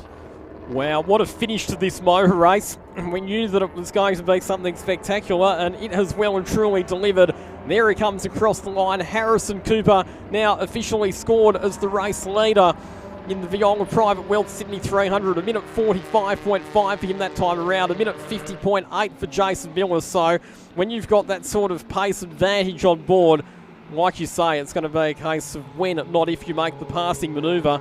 And now for Jason Miller, it's going to be a case of just making sure that he keeps the car on the circuit in these treacherous weather conditions and brings it home on the podium. The G&T boys are looking good for back-to-back podium finishes, or are they? Because they're only 0.8 of a second ahead of David and Zach Radatz Mazda MX-5. That also, I think, changed. Oh, no, Radatz is closed in. Here we are over the crest of the hill. This is the 818 machine. We're trying to see on timing as they come on through where exactly they are. But yeah, Giantini and Radatz are nose to tail at the moment, separated by 0.2 of a second in the middle sector of the lap. Here they are, coming up towards turn number 5 now, and you're right, absolutely nose to tail. Aaron Giantini and the very experienced David Radatz, who has won a couple of 300k races over a decade ago.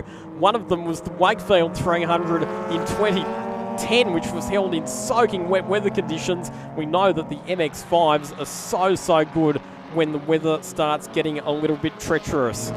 Let's not forget the Giantini car, second last year in the Sydney 300. It's coming under significant pressure from the MX-5, and on the tail of the corner might just lose the place down towards the final sequence of corners. Again, Radatz hammering on the tail of Giantini. Where's he going to find a way through? The Civic does not look too comfortable. The MX-5s are coming to the fore at this stage of the race, Lockie. Sure are. We've seen some impressive performances from MX-5s in wet weather conditions in the past. Now let's head down to Dave Stillwell in pit lane. So I'm down here in the number 59 Miller & Miller garage, where we talked about tyres before, the options, of course, with the 200 treadwear and the semi-slicks. You'll notice they've got full wets, brand new, haven't even been running, taken the release mould off. They had to pit so early for their second compulsory 5-minute stop. They don't think they're going to make it on fuel with the pace we've had this late in the race. Jason's out there at the moment on a fairly hot Pirelli slick, so he's doing what he can, but anytime he steps out of that dry line, the car's losing a lot of pace. There's barely a fingernail left in this garage right now. They're nearly all gone. So more drama, Lockie, potentially, as we can see the number 2 car has gone through. Radatz has made the place on Giantini on the opening few corners of this lap, but it sounds like Miller is in huge fuel conservation mode at the moment, just trying to hold on now for an outright second position. Here's a replay of the move for second position over the crest of the hill, and it was done down at turn number 4. It's side by side. That 818 machine's running quite well now, but it's a little bit lucky of a case of too little too late for the Honda Integra there. The BYP racing car is in the fight at the moment with the 51 MX-5 and the 7 of Viola. Charlie Viola, Lockie, is in a legitimate 8th position out there on the race circuit at the moment. Our Class C leader, though, remains Hotzel, but he's only 1.5 seconds ahead of Hay in the closing stages of this one. So there's more division drama. 1.5 seconds between Hotzel and Hay in the Scirocco. The Scirocco has come on very strong late on.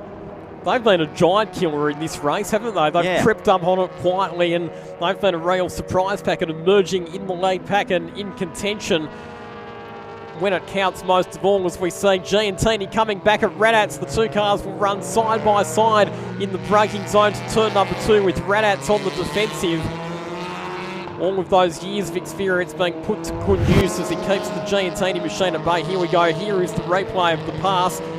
And David Radatz using a bit of traffic to his advantage there. Giantini, I think, got balked by the Herring MX-5 and also potentially Michael Osmond in the BMW, and Radatz was able to seize that opportunity and slip through on the inside. So Drew Hall is up into 8th position in the 818 machine. Remember, that served an early drive-through and an additional pit stop as well. So that car to be 8th position on the road, considering the unforced errors and unforced pit stops that car's had to make, that is a sublime performance from them.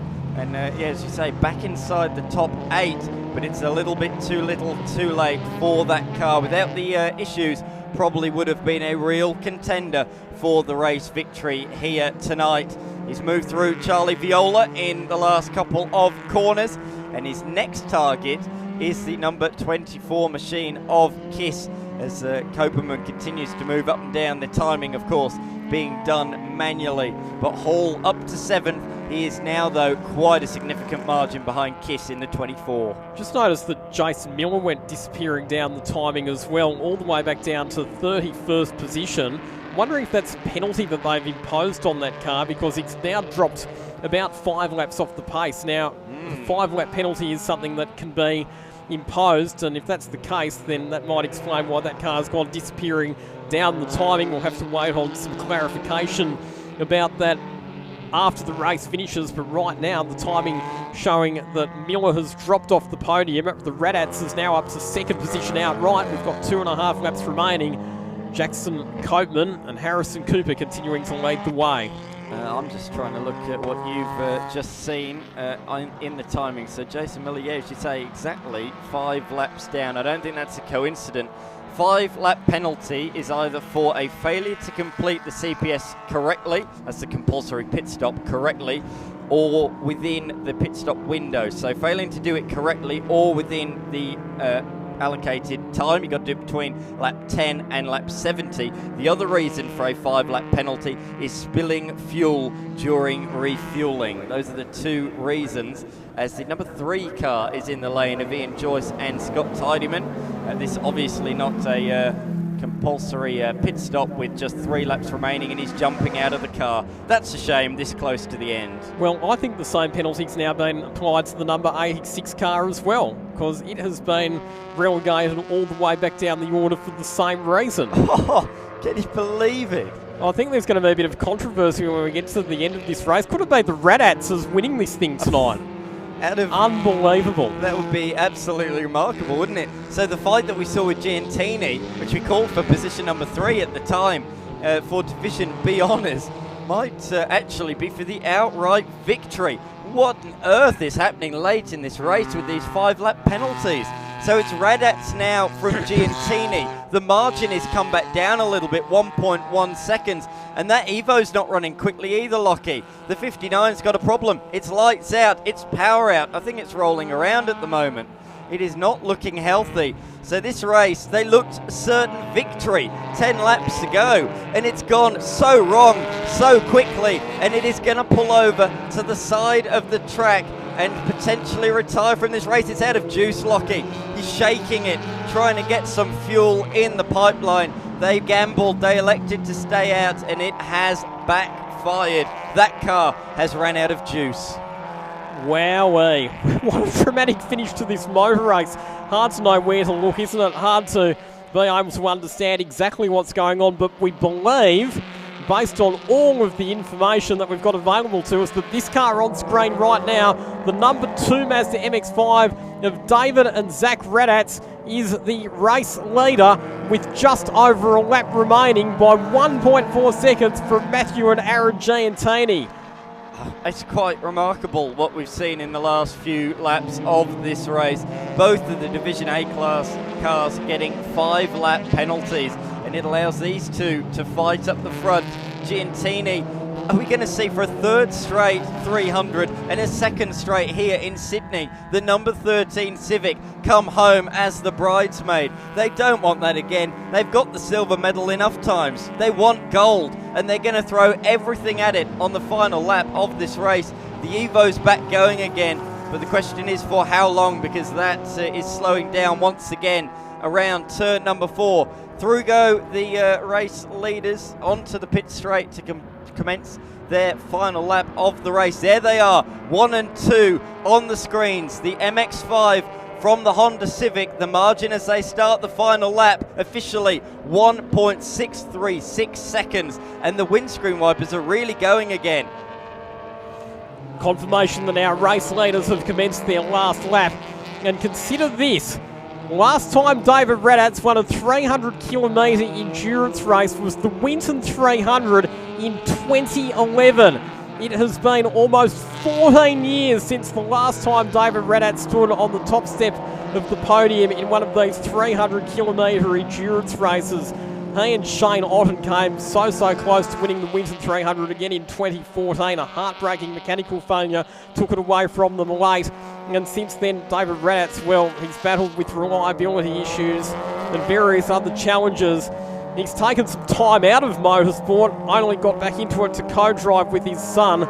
But in the wet weather this evening, when the conditions were at their worst, he has risen to the occasion and made a decisive pass for what turned out to be the leader of the motor race.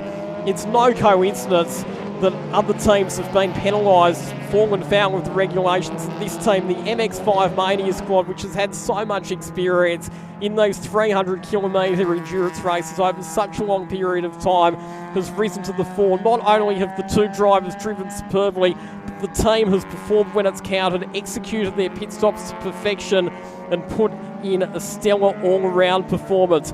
Father and son teams, we talked about the Shelleys, the Burgesses, the Spitieries, and the Mullers, and we can add the Radatses to that list now as well, because David and Zach Radatz become the first father and son combination to win the Sydney 300 presented by Viola Private Wealth. David and Zach Radatz, your 2015 Sydney 300 winners. Wow, what an incredible end to that motor race. The Evo limps across the line. What could have been? The end margin between our two winners, 1.5 seconds, but this is for third outright. Around the final corner, Kiss pushing, nudging the Holtzall BMW out of the final corner, and it's going to be a drag race to the line. I think the little BMW is going to hold on, flashes the lights, and does so. Position number 3 for Holtzall. Kiss just coming up agonisingly short in the end. The margin less than half a second. He threw everything at it at the final corner. Nudge, nudge, nudge, but couldn't quite get it done. So Holtzall steals third position from Kiss. Hay in the Volkswagen Scirocco comes home in 5th, ahead of the 818, which is scheduled to come across the line next. That's the Drew Hall machine. A huge congratulations as well to Charlie Viola after a couple of difficult years in the Sydney 300, a couple of late rate heartbreaks. He finishes 3rd in Division C and 7th outright in car number 7. 8th for Osmond in the BMW. And then we have a couple of D-class cars, Lockie. Yes, D-class cars inside the top 10. Oldfield taking the victory there in the number 53 MX5 ahead of the number 5 machine. That's the Subaru BRZ of Dean Chapman and Daniel Flanagan. Some real surprises late on in that race. There certainly were some twists and turns, but what a brilliant edition of the 2025 Viola Private Wealth Sydney 300. And check this out, the two cars that finish in positions 2 and 3, exactly the same cars that finished 2nd and 3rd in last year's Sydney 300. The Giantini's runner-up for the 3rd 300k Enduro in a row. Holtzall, Alex this time driving solo on the podium again. But how about the performance by David and Zach Radatz? David Radatz, like I said, almost 14 years since he stood on the top step of the podium in one of those 300k endurance races. It will be celebrations all around. He's got the whole family here this weekend. His wife Simone, apart from Zach, his other 2 daughters in Elise and Paige, they're here tonight as well, and it will be celebrations galore down there at MX5 Mania Racing. Not the closest finish we've ever had, but certainly one of the most dramatic. We had the drag race to the line in 2022, I think it was, but that was dramatic for a very, very different reason. There they are down there in the lane in front of the Division B sign. And Dave, I believe you are down there, mate, down there in the lane. I am, and the Radatz and Radatz fan club arrived, screaming, shirking. There they are in the background as the number 86 Division A car pulls into position, missing half of its front splitter. Zach Radatz, what an incredible finish to the Viola Private Wealth Sydney 300. How did you do it? I'm not sure, just kept doing the laps, kept putting them in when it counted, and just can't thank the team enough for getting it all ready in time for the race, and then just everything. So also a big thanks to the officials for standing out there all day, and Terry for putting on a mad event again. It looked like a one-line racetrack out there once the rain started falling with about 10 to go. Was it a bit dicey offline? Wasn't too bad. I was quite surprised how slicks actually stayed in there with a lot of grip, so I was quite happy with that. Good work. Congratulations on the overall win. We'll see you on the podium a bit later for some champagne. Thank you. Listen to the roar in the background and look at the turnout for the Holtzall number 80 BMW. Managed to do the race all on his own, took the pole position in Division C earlier in the evening with his brother on video call from a tugboat. The helmet and Hans comes off, the balaclava comes off. Congratulations, well done, getting it just across the line, holding off the Evo. No, that was the full ham sandwich that time, proper. The front right tyre was well and truly 25 laps ago. The front right was sad. The rain actually helped, and I just tidied it up and drove her home. So I'd like to thank One Raceway and Fork Logic and iBark. I got the One Raceway team here. We've got Cam here helping out, and all my friends and family that help us do this, because it's hard work, a lot of effort, but it's worth it. Well, the good news is when we go down the road to One Raceway for the Wakefield 300, you can wear out the left front tyre. Yeah, that's right. I don't even need new tyres. Exactly, good job. We'll see you for some champagne in a sec. Look at the big cuddles going on for car 53. We saw you guys earlier for a little bit of a $500 bonus check. Great work out there, making it, just surviving those last 10 laps with the rain coming down. That must have been tough. It was so tough. I jumped in the car and from probably 20 laps to go, the throttle was stuck halfway.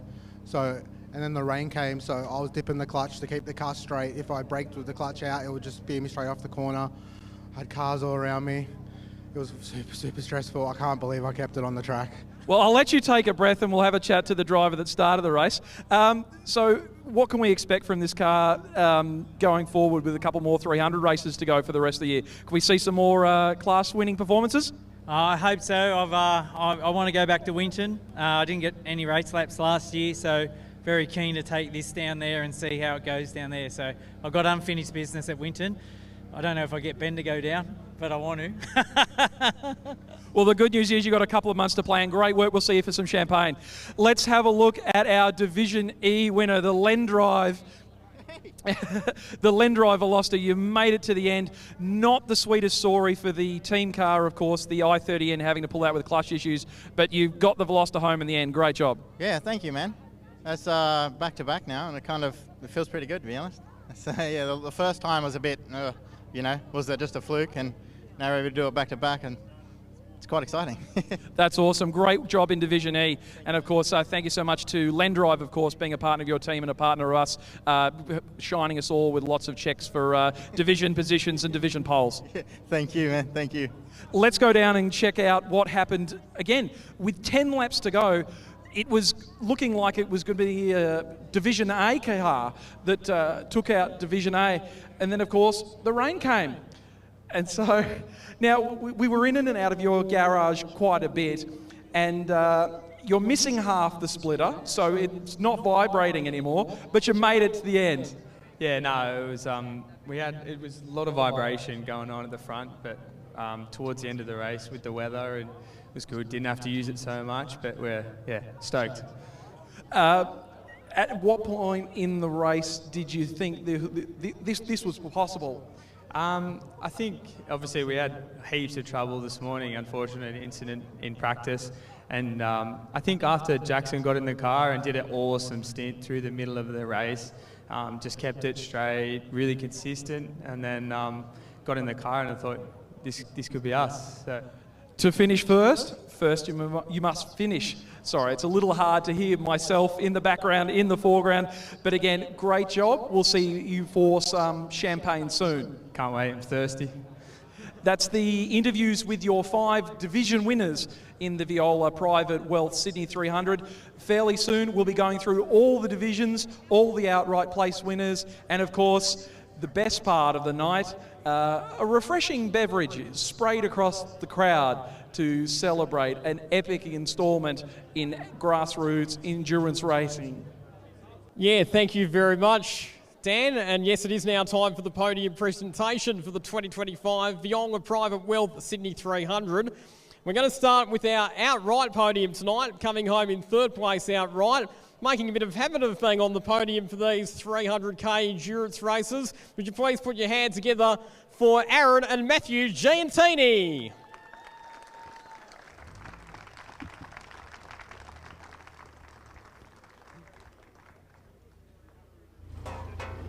Congratulations, gentlemen. You're making a bit of a habit of being on the podium for these 300k endurance races.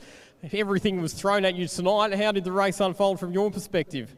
To be honest, I actually had no radio for like the last 20 minutes, so I had no idea where I was even in position. But no, other than that, it was a good night. Matthew drove really well to start the race. Our team did an awesome job at the pit stop, so yeah, it was pretty good. Car was faultless all night. We'll get you in for a quick word as well, Matthew. Plenty of challenges for you to encounter in that race, but you made it onto the podium again. Oh, it's always an action-packed race, but it's always an awesome fun and a great event to be involved with. So congratulations to everyone else. Obviously, we came second again, which is a bit sour, but what do you do? Yeah, it's all part of racing and you enjoy every lap. So we'll be here next year, don't you worry. Good stuff. Go and collect your trophy from Charlie Viola from Viola Private Wealth and take your spot on the podium.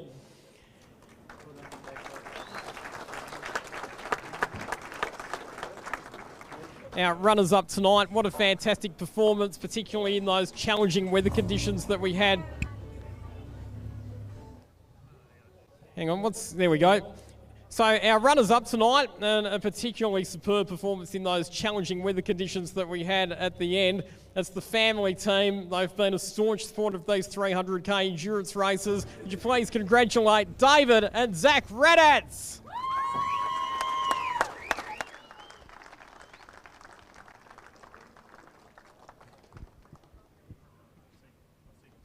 Congratulations, Zach. Pretty sketchy there in that last stint, but how special is it for you to be up here on the podium with your dad tonight?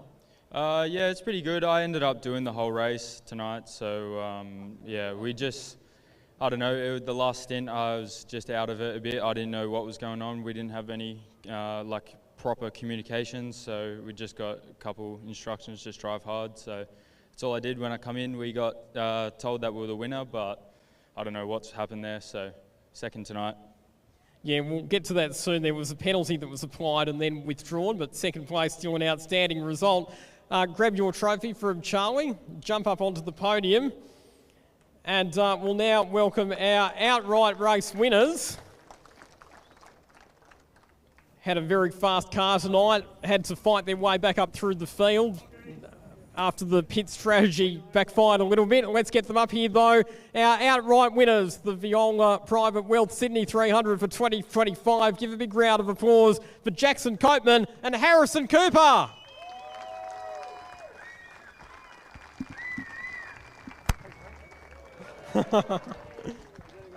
You've done all the hard work and now you need to make sure that you don't fall over on your way up to the podium, but Harrison, you're another driver who's done a lot of production car racing, a lot of these endurance races. How special is this win tonight? Mate, I said to my wife at home, we're due for a baby any minute. I said, I need to win the City 300 before we have a baby. And we managed to do it. So, but hats off, Jackson Copeman Racing. What a car. I'm so happy to drive with him. So thrilled. What a team. We couldn't have done it without him. Andrew on the radio, all the boys, Ash, my dad, Pete, everyone in the crew down there. There's no way we could have done it without him. We were last minute put together, and yeah, hats off to what a car and everything to Jackson. Jackson, that car's an absolute rocket ship, and you showed it tonight. Yeah, well, it definitely didn't start too good this morning, but we did a good job to get it together, and then we brought it home. So, yeah, we've done a really good job. Well, you've got some trophies to collect. First of all, from Charlie, and also Terry has the perpetual trophy for the Sydney 300 winners. Gentlemen, take your spot on the top step of the podium, your Sydney 300 winners for 2025.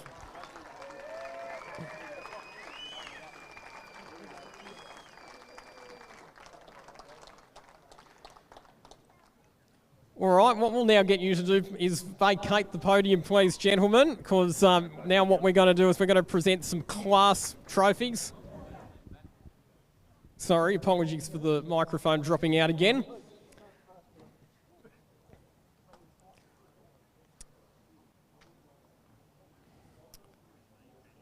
All right, so we'll work our way through the divisions, starting with Division E tonight. I'm going to get Todd Herring to come up and present the trophies for Division E. Thanks, Todd.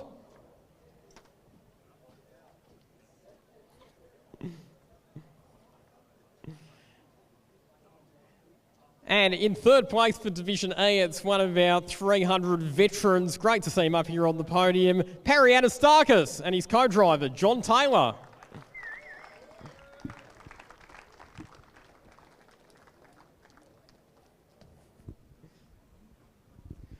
Wouldn't be a 300 without you taking part, Parry. And you would have to say the Pulsar was a little bit more reliable for you tonight than what the Peugeot's been lately. We've been a little bit unlucky here at Sydney, but yeah, it's a reliable package and we brought it home. A little bit unlucky with the safety cars, but yeah, it's good fun. We're back. And I'm sure you'll be back for plenty more. John, good job, mate. Thank you very much. A very good race. Thank you to all the drivers for keeping it clean. And thank you for Terry for organising such a great event. And finally, thank you to the pit crew for keeping it all together for us and helping us make this successful. Thank you. Good job, well done. Second place for Class A tonight, Daniel Hay and Chris Batista.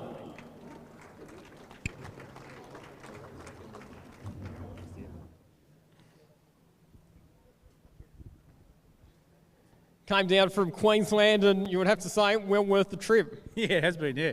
Third year Sydney 300, third podium, so got pole and scraped in second, so happy with that. How did the race pan out from your perspective? Mate, it was pretty hectic. We obviously caught up in a bit of the safety car stuff. The wet came, which was great fun. The car was just bloody awesome. It just so gripped up. It was fantastic. Just like to say thanks to our sponsors, Power 2, and also Suspension Innovations and Go Prod Sports Queensland. Well done, guys. Prod Sports Queensland represent. Jump up on the podium, collect your trophies. And your winners of Division E this weekend in the Hyundai Veloster, put your hands together for Simon Agar and Hayden Crosland.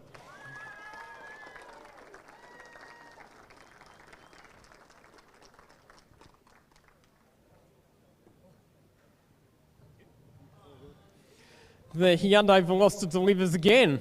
Yeah, it was pretty rapid. I got a pretty good stint in there at the start and then handed over to Si and just said, save as much fuel as you can and go on hard as you can at the same time. Yeah, I'll tell you what, you guys are becoming renowned for specialists of fast Hyundais and delivered tonight. Yeah, it's pretty good actually. It's a bit of a surprise, but yeah, back to back feels pretty good. Well done. Jump up on the top step of the podium. Ladies and gentlemen, put your hands together for your G-Lock Brakes Australia Class E podium.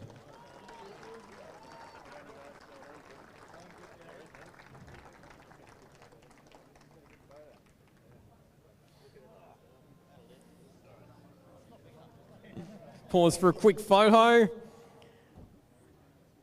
Thank you, guys. A reminder to all of the class winners tonight, stick around because we'll be bringing you back up onto the podium at the end as well for some champagne. All right, so now we move on to Division D, presented by Live and Learn Group. Judy Ellicott's going to present the trophies for Live and Learn Group, so we'll get Judy to come up onto the podium to hand out some trophies. Up you come, Judy.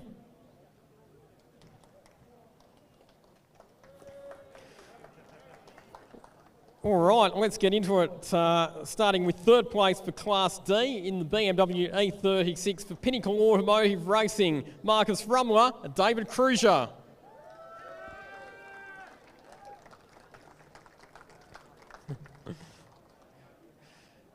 Congratulations, Marcus. I'll tell you what, that E36 has done a few of those 300k races now and are certainly always there at the end. Yeah, it has, and I've watched it do a few of those races since 2015. I've been watching that car race, so to actually get a podium here tonight is just really amazing to do it in front of family and friends.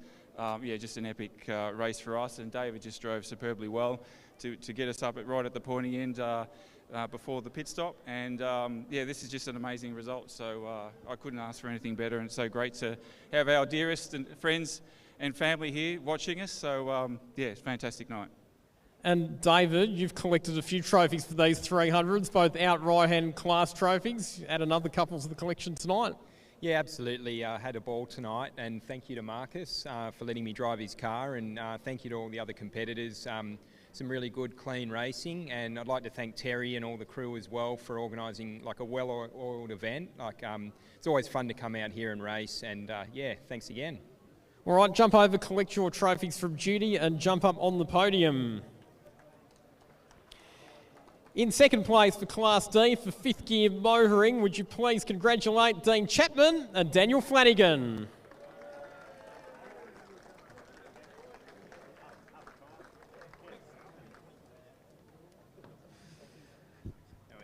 Hey Daniel, you're another one of these drivers where it just wouldn't be a 300 without you in it, and another trophy to add to your collection as well. Yeah, mate, it was a mega night.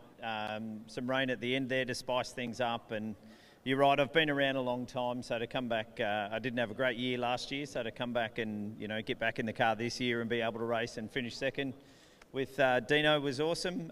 Big thanks to the guys, Dave and Matty and Jeff and everyone for coming out and giving us a hand this weekend. We wouldn't have been able to do it. They nailed the pit stop, and for all the pit crews, you know how hard it is to do that. And the guys did it absolutely perfect. So thank you, fellas. And Dino as well, thank you for your mega stint, mate. Yeah, well done, Dean. Good to see you up here on the podium as well. Yeah, mate. Not up here very often, so it's really good. Big shout out to the guy on the radio there, Chris, as well. Big thank you to Terry Denovan. Once again, mate, ripper event. Don't go anywhere, mate. Let's do it again next year. Good stuff. Jump up on the podium, gentlemen.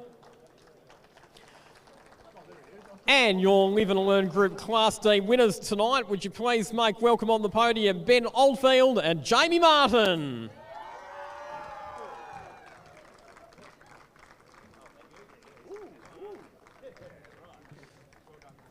Well, you guys had to work for it tonight because you had that broken throttle body in practice that you had to very quickly find some spare parts for, but definitely worth the effort. Definitely worth the effort. Thanks for my crew. They did a great job, especially Malcolm Steele. You're a bloody legend, mate. What a help you put through for this car and us. Thanks, Jamie, for giving me the opportunity to drive the car. Thanks to all the officials and everyone that came out to help and spectate. Cheers.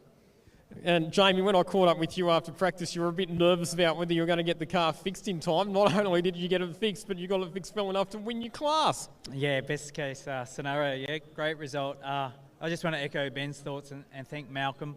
He's been an awesome support. And also MX5 Mania, they've done a lot of work on the car. So credit to them. But hats off to Ben. He drove incredibly well. So well done, Ben. Well done. Good job, guys. Collect your trophies, jump up onto the top of the podium, and once again we'll pause for a quick photo. Ladies and gentlemen, would you please join me in congratulating your Live and Learn Group Division D podium.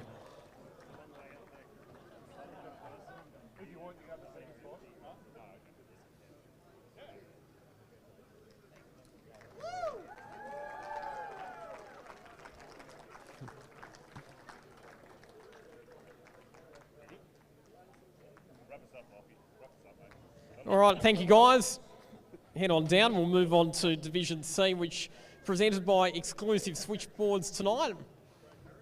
And we're going to get Brad Harris from Exclusive Switchboards up here to hand out some trophies for Division C. Or Will, either of the Harris boys. Okay.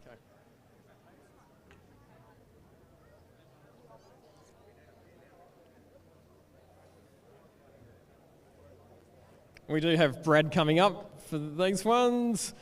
Righto, so starting with third place for Class C, it happens to be our event sponsor from Viola Private Wealth, Charlie Viola.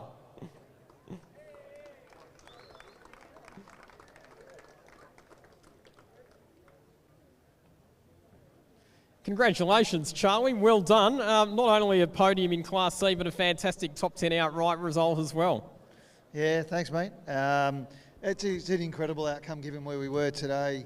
We had to put a new gearbox, flywheel, clutch, fuel pump. The car was a piece. The car was a cluster earlier today, so wouldn't start when we tried to get it out for quali. So massive thanks to Track School and Jordan Cox, obviously, for putting the car together.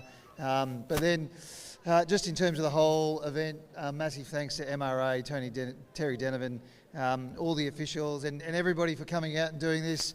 It's a reasonable flex for me seeing my name on every car, to be honest. So thanks everyone for the support. Awesome racing, great fun. Thanks Blendline as well. So awesome. Thank you, Charlie. Collect your trophy and prize money and jump up on the podium. Second place for Class C, another couple of Queenslanders in the VW Sirocco. Please congratulate James Hay and Paul Ansell.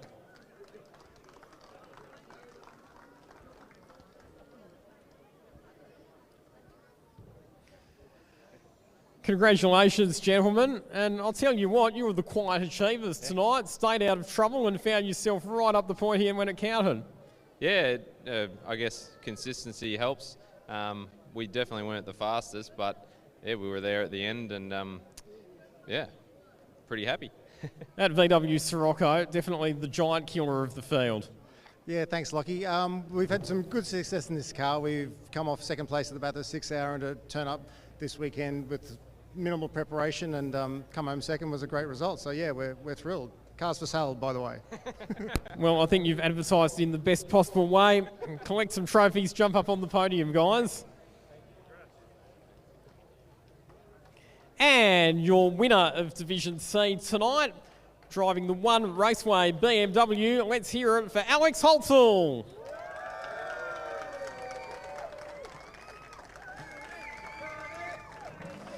Congratulations, Alex. Another fantastic outright result as well as the class win. Yeah, and congratulations on your new job at One Raceway. Hope to see you down there. Thank you, looking forward to it. The front right tyre, unfortunately, I lost a lot of pace in that latest part of the race. The tyre looks okay, might have been overinflated, so I really, dropped off back to, 150s, and that really took out that middle stint, but otherwise it was a weapon and it really drove well. And I thank everyone that has helped me, and One Raceway and Ibark Springs and Fork Logic, because it's the people, your friends and family that make it happen, because you can't do it on your own. Congratulations, Alex. Grab your trophy, grab your prize money, jump up on the top step of the podium. There they are, ladies and gentlemen, your exclusive switchboards, Division C podium.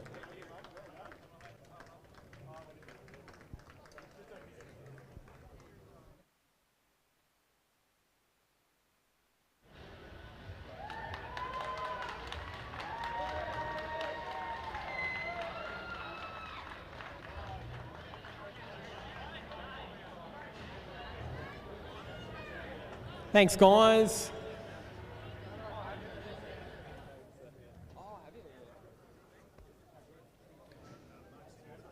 All right, let's get Mark Saguna from MJS Electrical up here to present our trophies for Division B.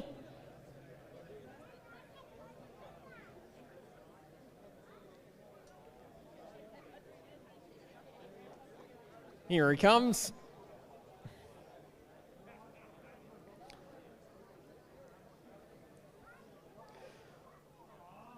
All right, Division B, third place tonight. Some great pit strategy and was right in contention for outright honours late in the race. Matthew Kiss.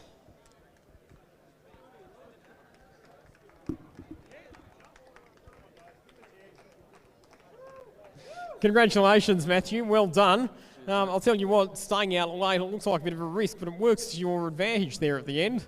Yeah, that was a bit of dumb luck, I'm not going to lie. Yeah, sort of was running out of fuel at the end there, and that safety car kind of came in pretty lucky for us. How was the rest of the race from your perspective? Look, I think for me, I was sort of just trying to run it until the end. I've been out to a couple of Enduros now and haven't finished, so it was good to actually bring the car home this time.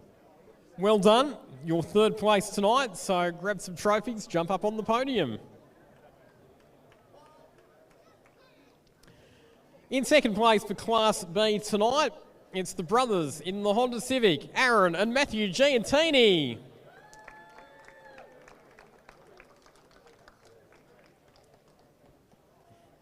We've already chatted to you tonight, guys, but I'll just ask you, is there anybody else you'd like to thank this evening? Everyone that's involved with what we do. I mean, we've got Coating King, Victoria Hotel, High Tech Body Repairs, Truckline, BIP, and of course Jack from Barrett Motorsport to come up here and help us. Everyone involved with the team itself and getting to where we are now, and obviously pit stops and everything. Everyone at home for supporting us. It's awesome to have, and yeah, I mean, it's just a great event to be involved with. So, thank you. Well done, guys. Jump up on the podium, and we'll get our winners up here for Division B. For MX5 Mania, it's Zach Radatz.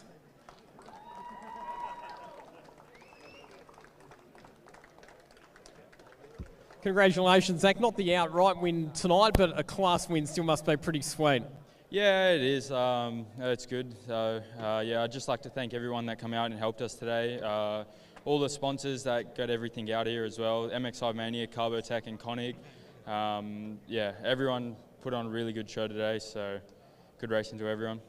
Well done, Zach. Congratulations. Jump up on the podium. And ladies and gentlemen, that is your MJS Electrical Division B podium.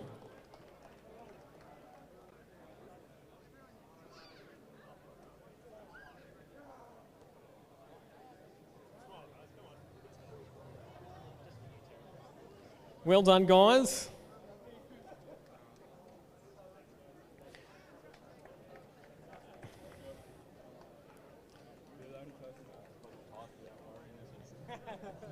All right, and our final division is Division A, presented by Lendrive Finance. We'll get Nick Agar to come up onto the podium to present these trophies.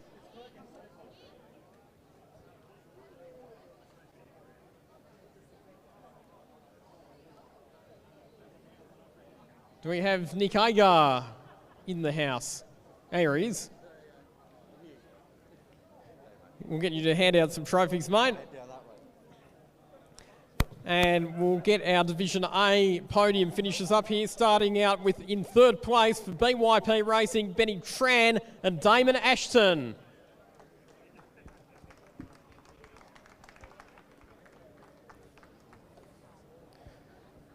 Congratulations, guys. Obviously, you had a fast car this evening with pole position. A few little issues for you during the race, but still came away with some trophies. Yeah, we're happy to be back on podium. We had a tough race, but you know, we finished, and Damien enjoyed himself in the car as well. Damien, you're fairly new to this style of racing. How was your night? Oh, it was pretty good. I came in after my stint and said to Benny that I think I'd flat spotted the front tyres, and it turned out to be a drive shaft. So we replaced the left drive shaft, went out, and it wasn't the left, it was the right. So we had to replace the right. You got there in the end, though. You got to the finish, and you got third in division. Sure did. So happy. Well done, guys. Jump up on the podium. And we'll move on to second place in Division A. It's the father and son combination in the Mitsubishi Evo. It's Jamie and Jason Miller.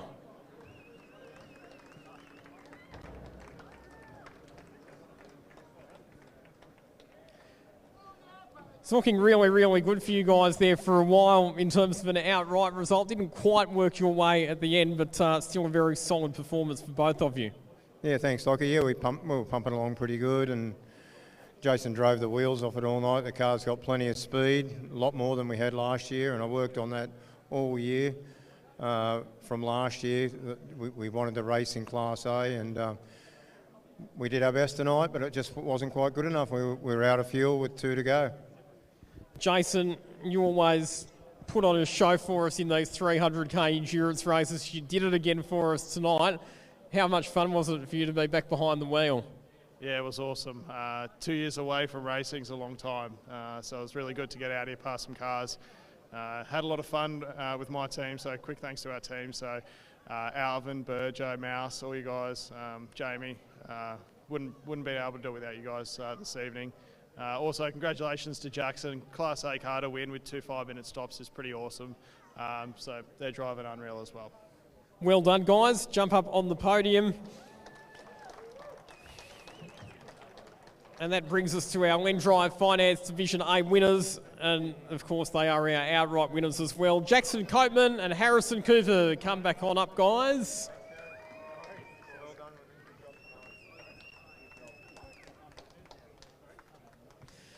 Well done, congratulations. I've obviously already chatted to you. Anybody else you'd like to thank tonight? Yeah, so I just want to thank Charlie, the Viola, main sponsor, Private Wealth. He puts on a hell of a show here. The guys, Terry, MRA, you know, like this is the best event of the year.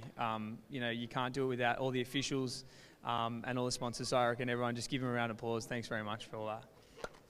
Well said, Harrison. Guys, go and collect your trophies and your prize money and jump up on the top step of the podium. And there they are, ladies and gentlemen, your Lendrive Finance Division A podium.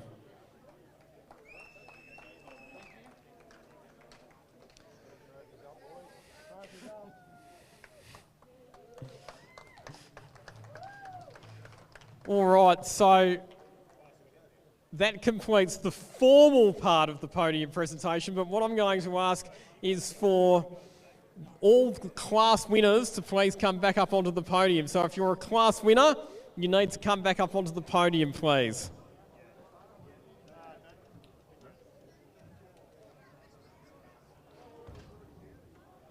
All right. So we've got our Class A winners there.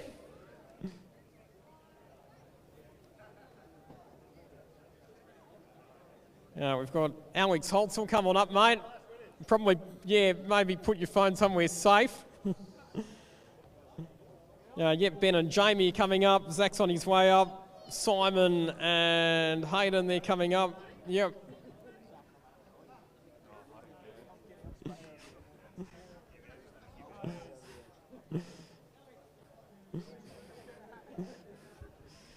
It has been a huge night. It has been another epic race. Hopefully you've all enjoyed it, but there is one last thing that we need to do before we can sign off for the evening. So, in great tradition of the 300k races, I think you all know what's next, and that is that it's now time for some champagne.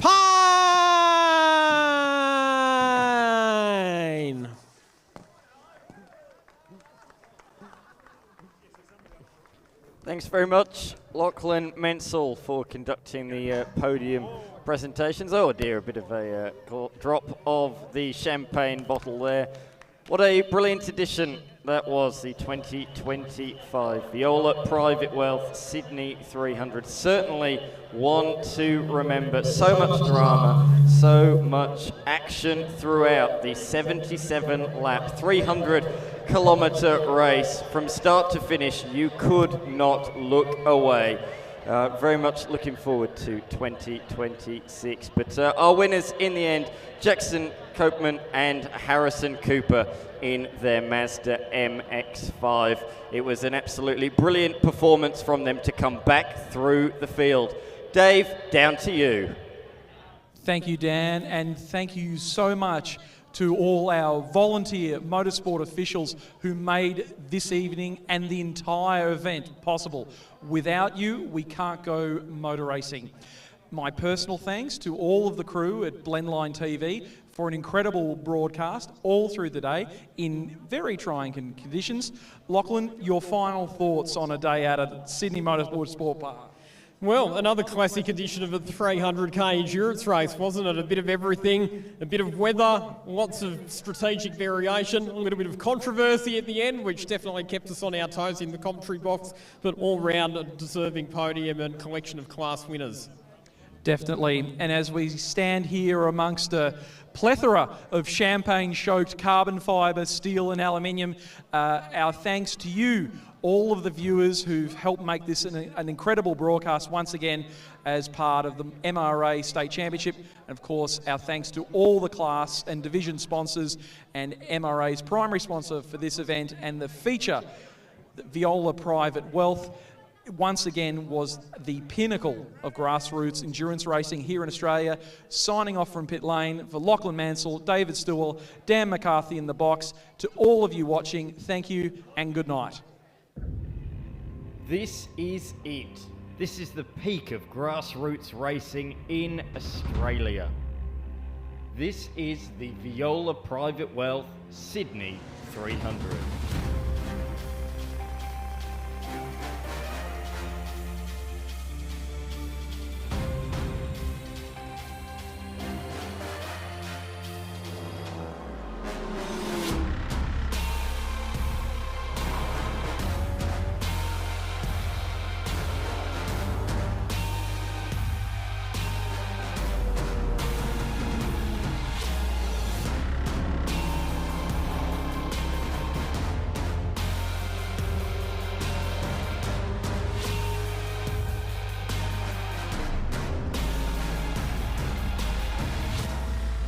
Small error and it can all end in disaster. 300 kilometers, 77 laps. It's always a race of attrition.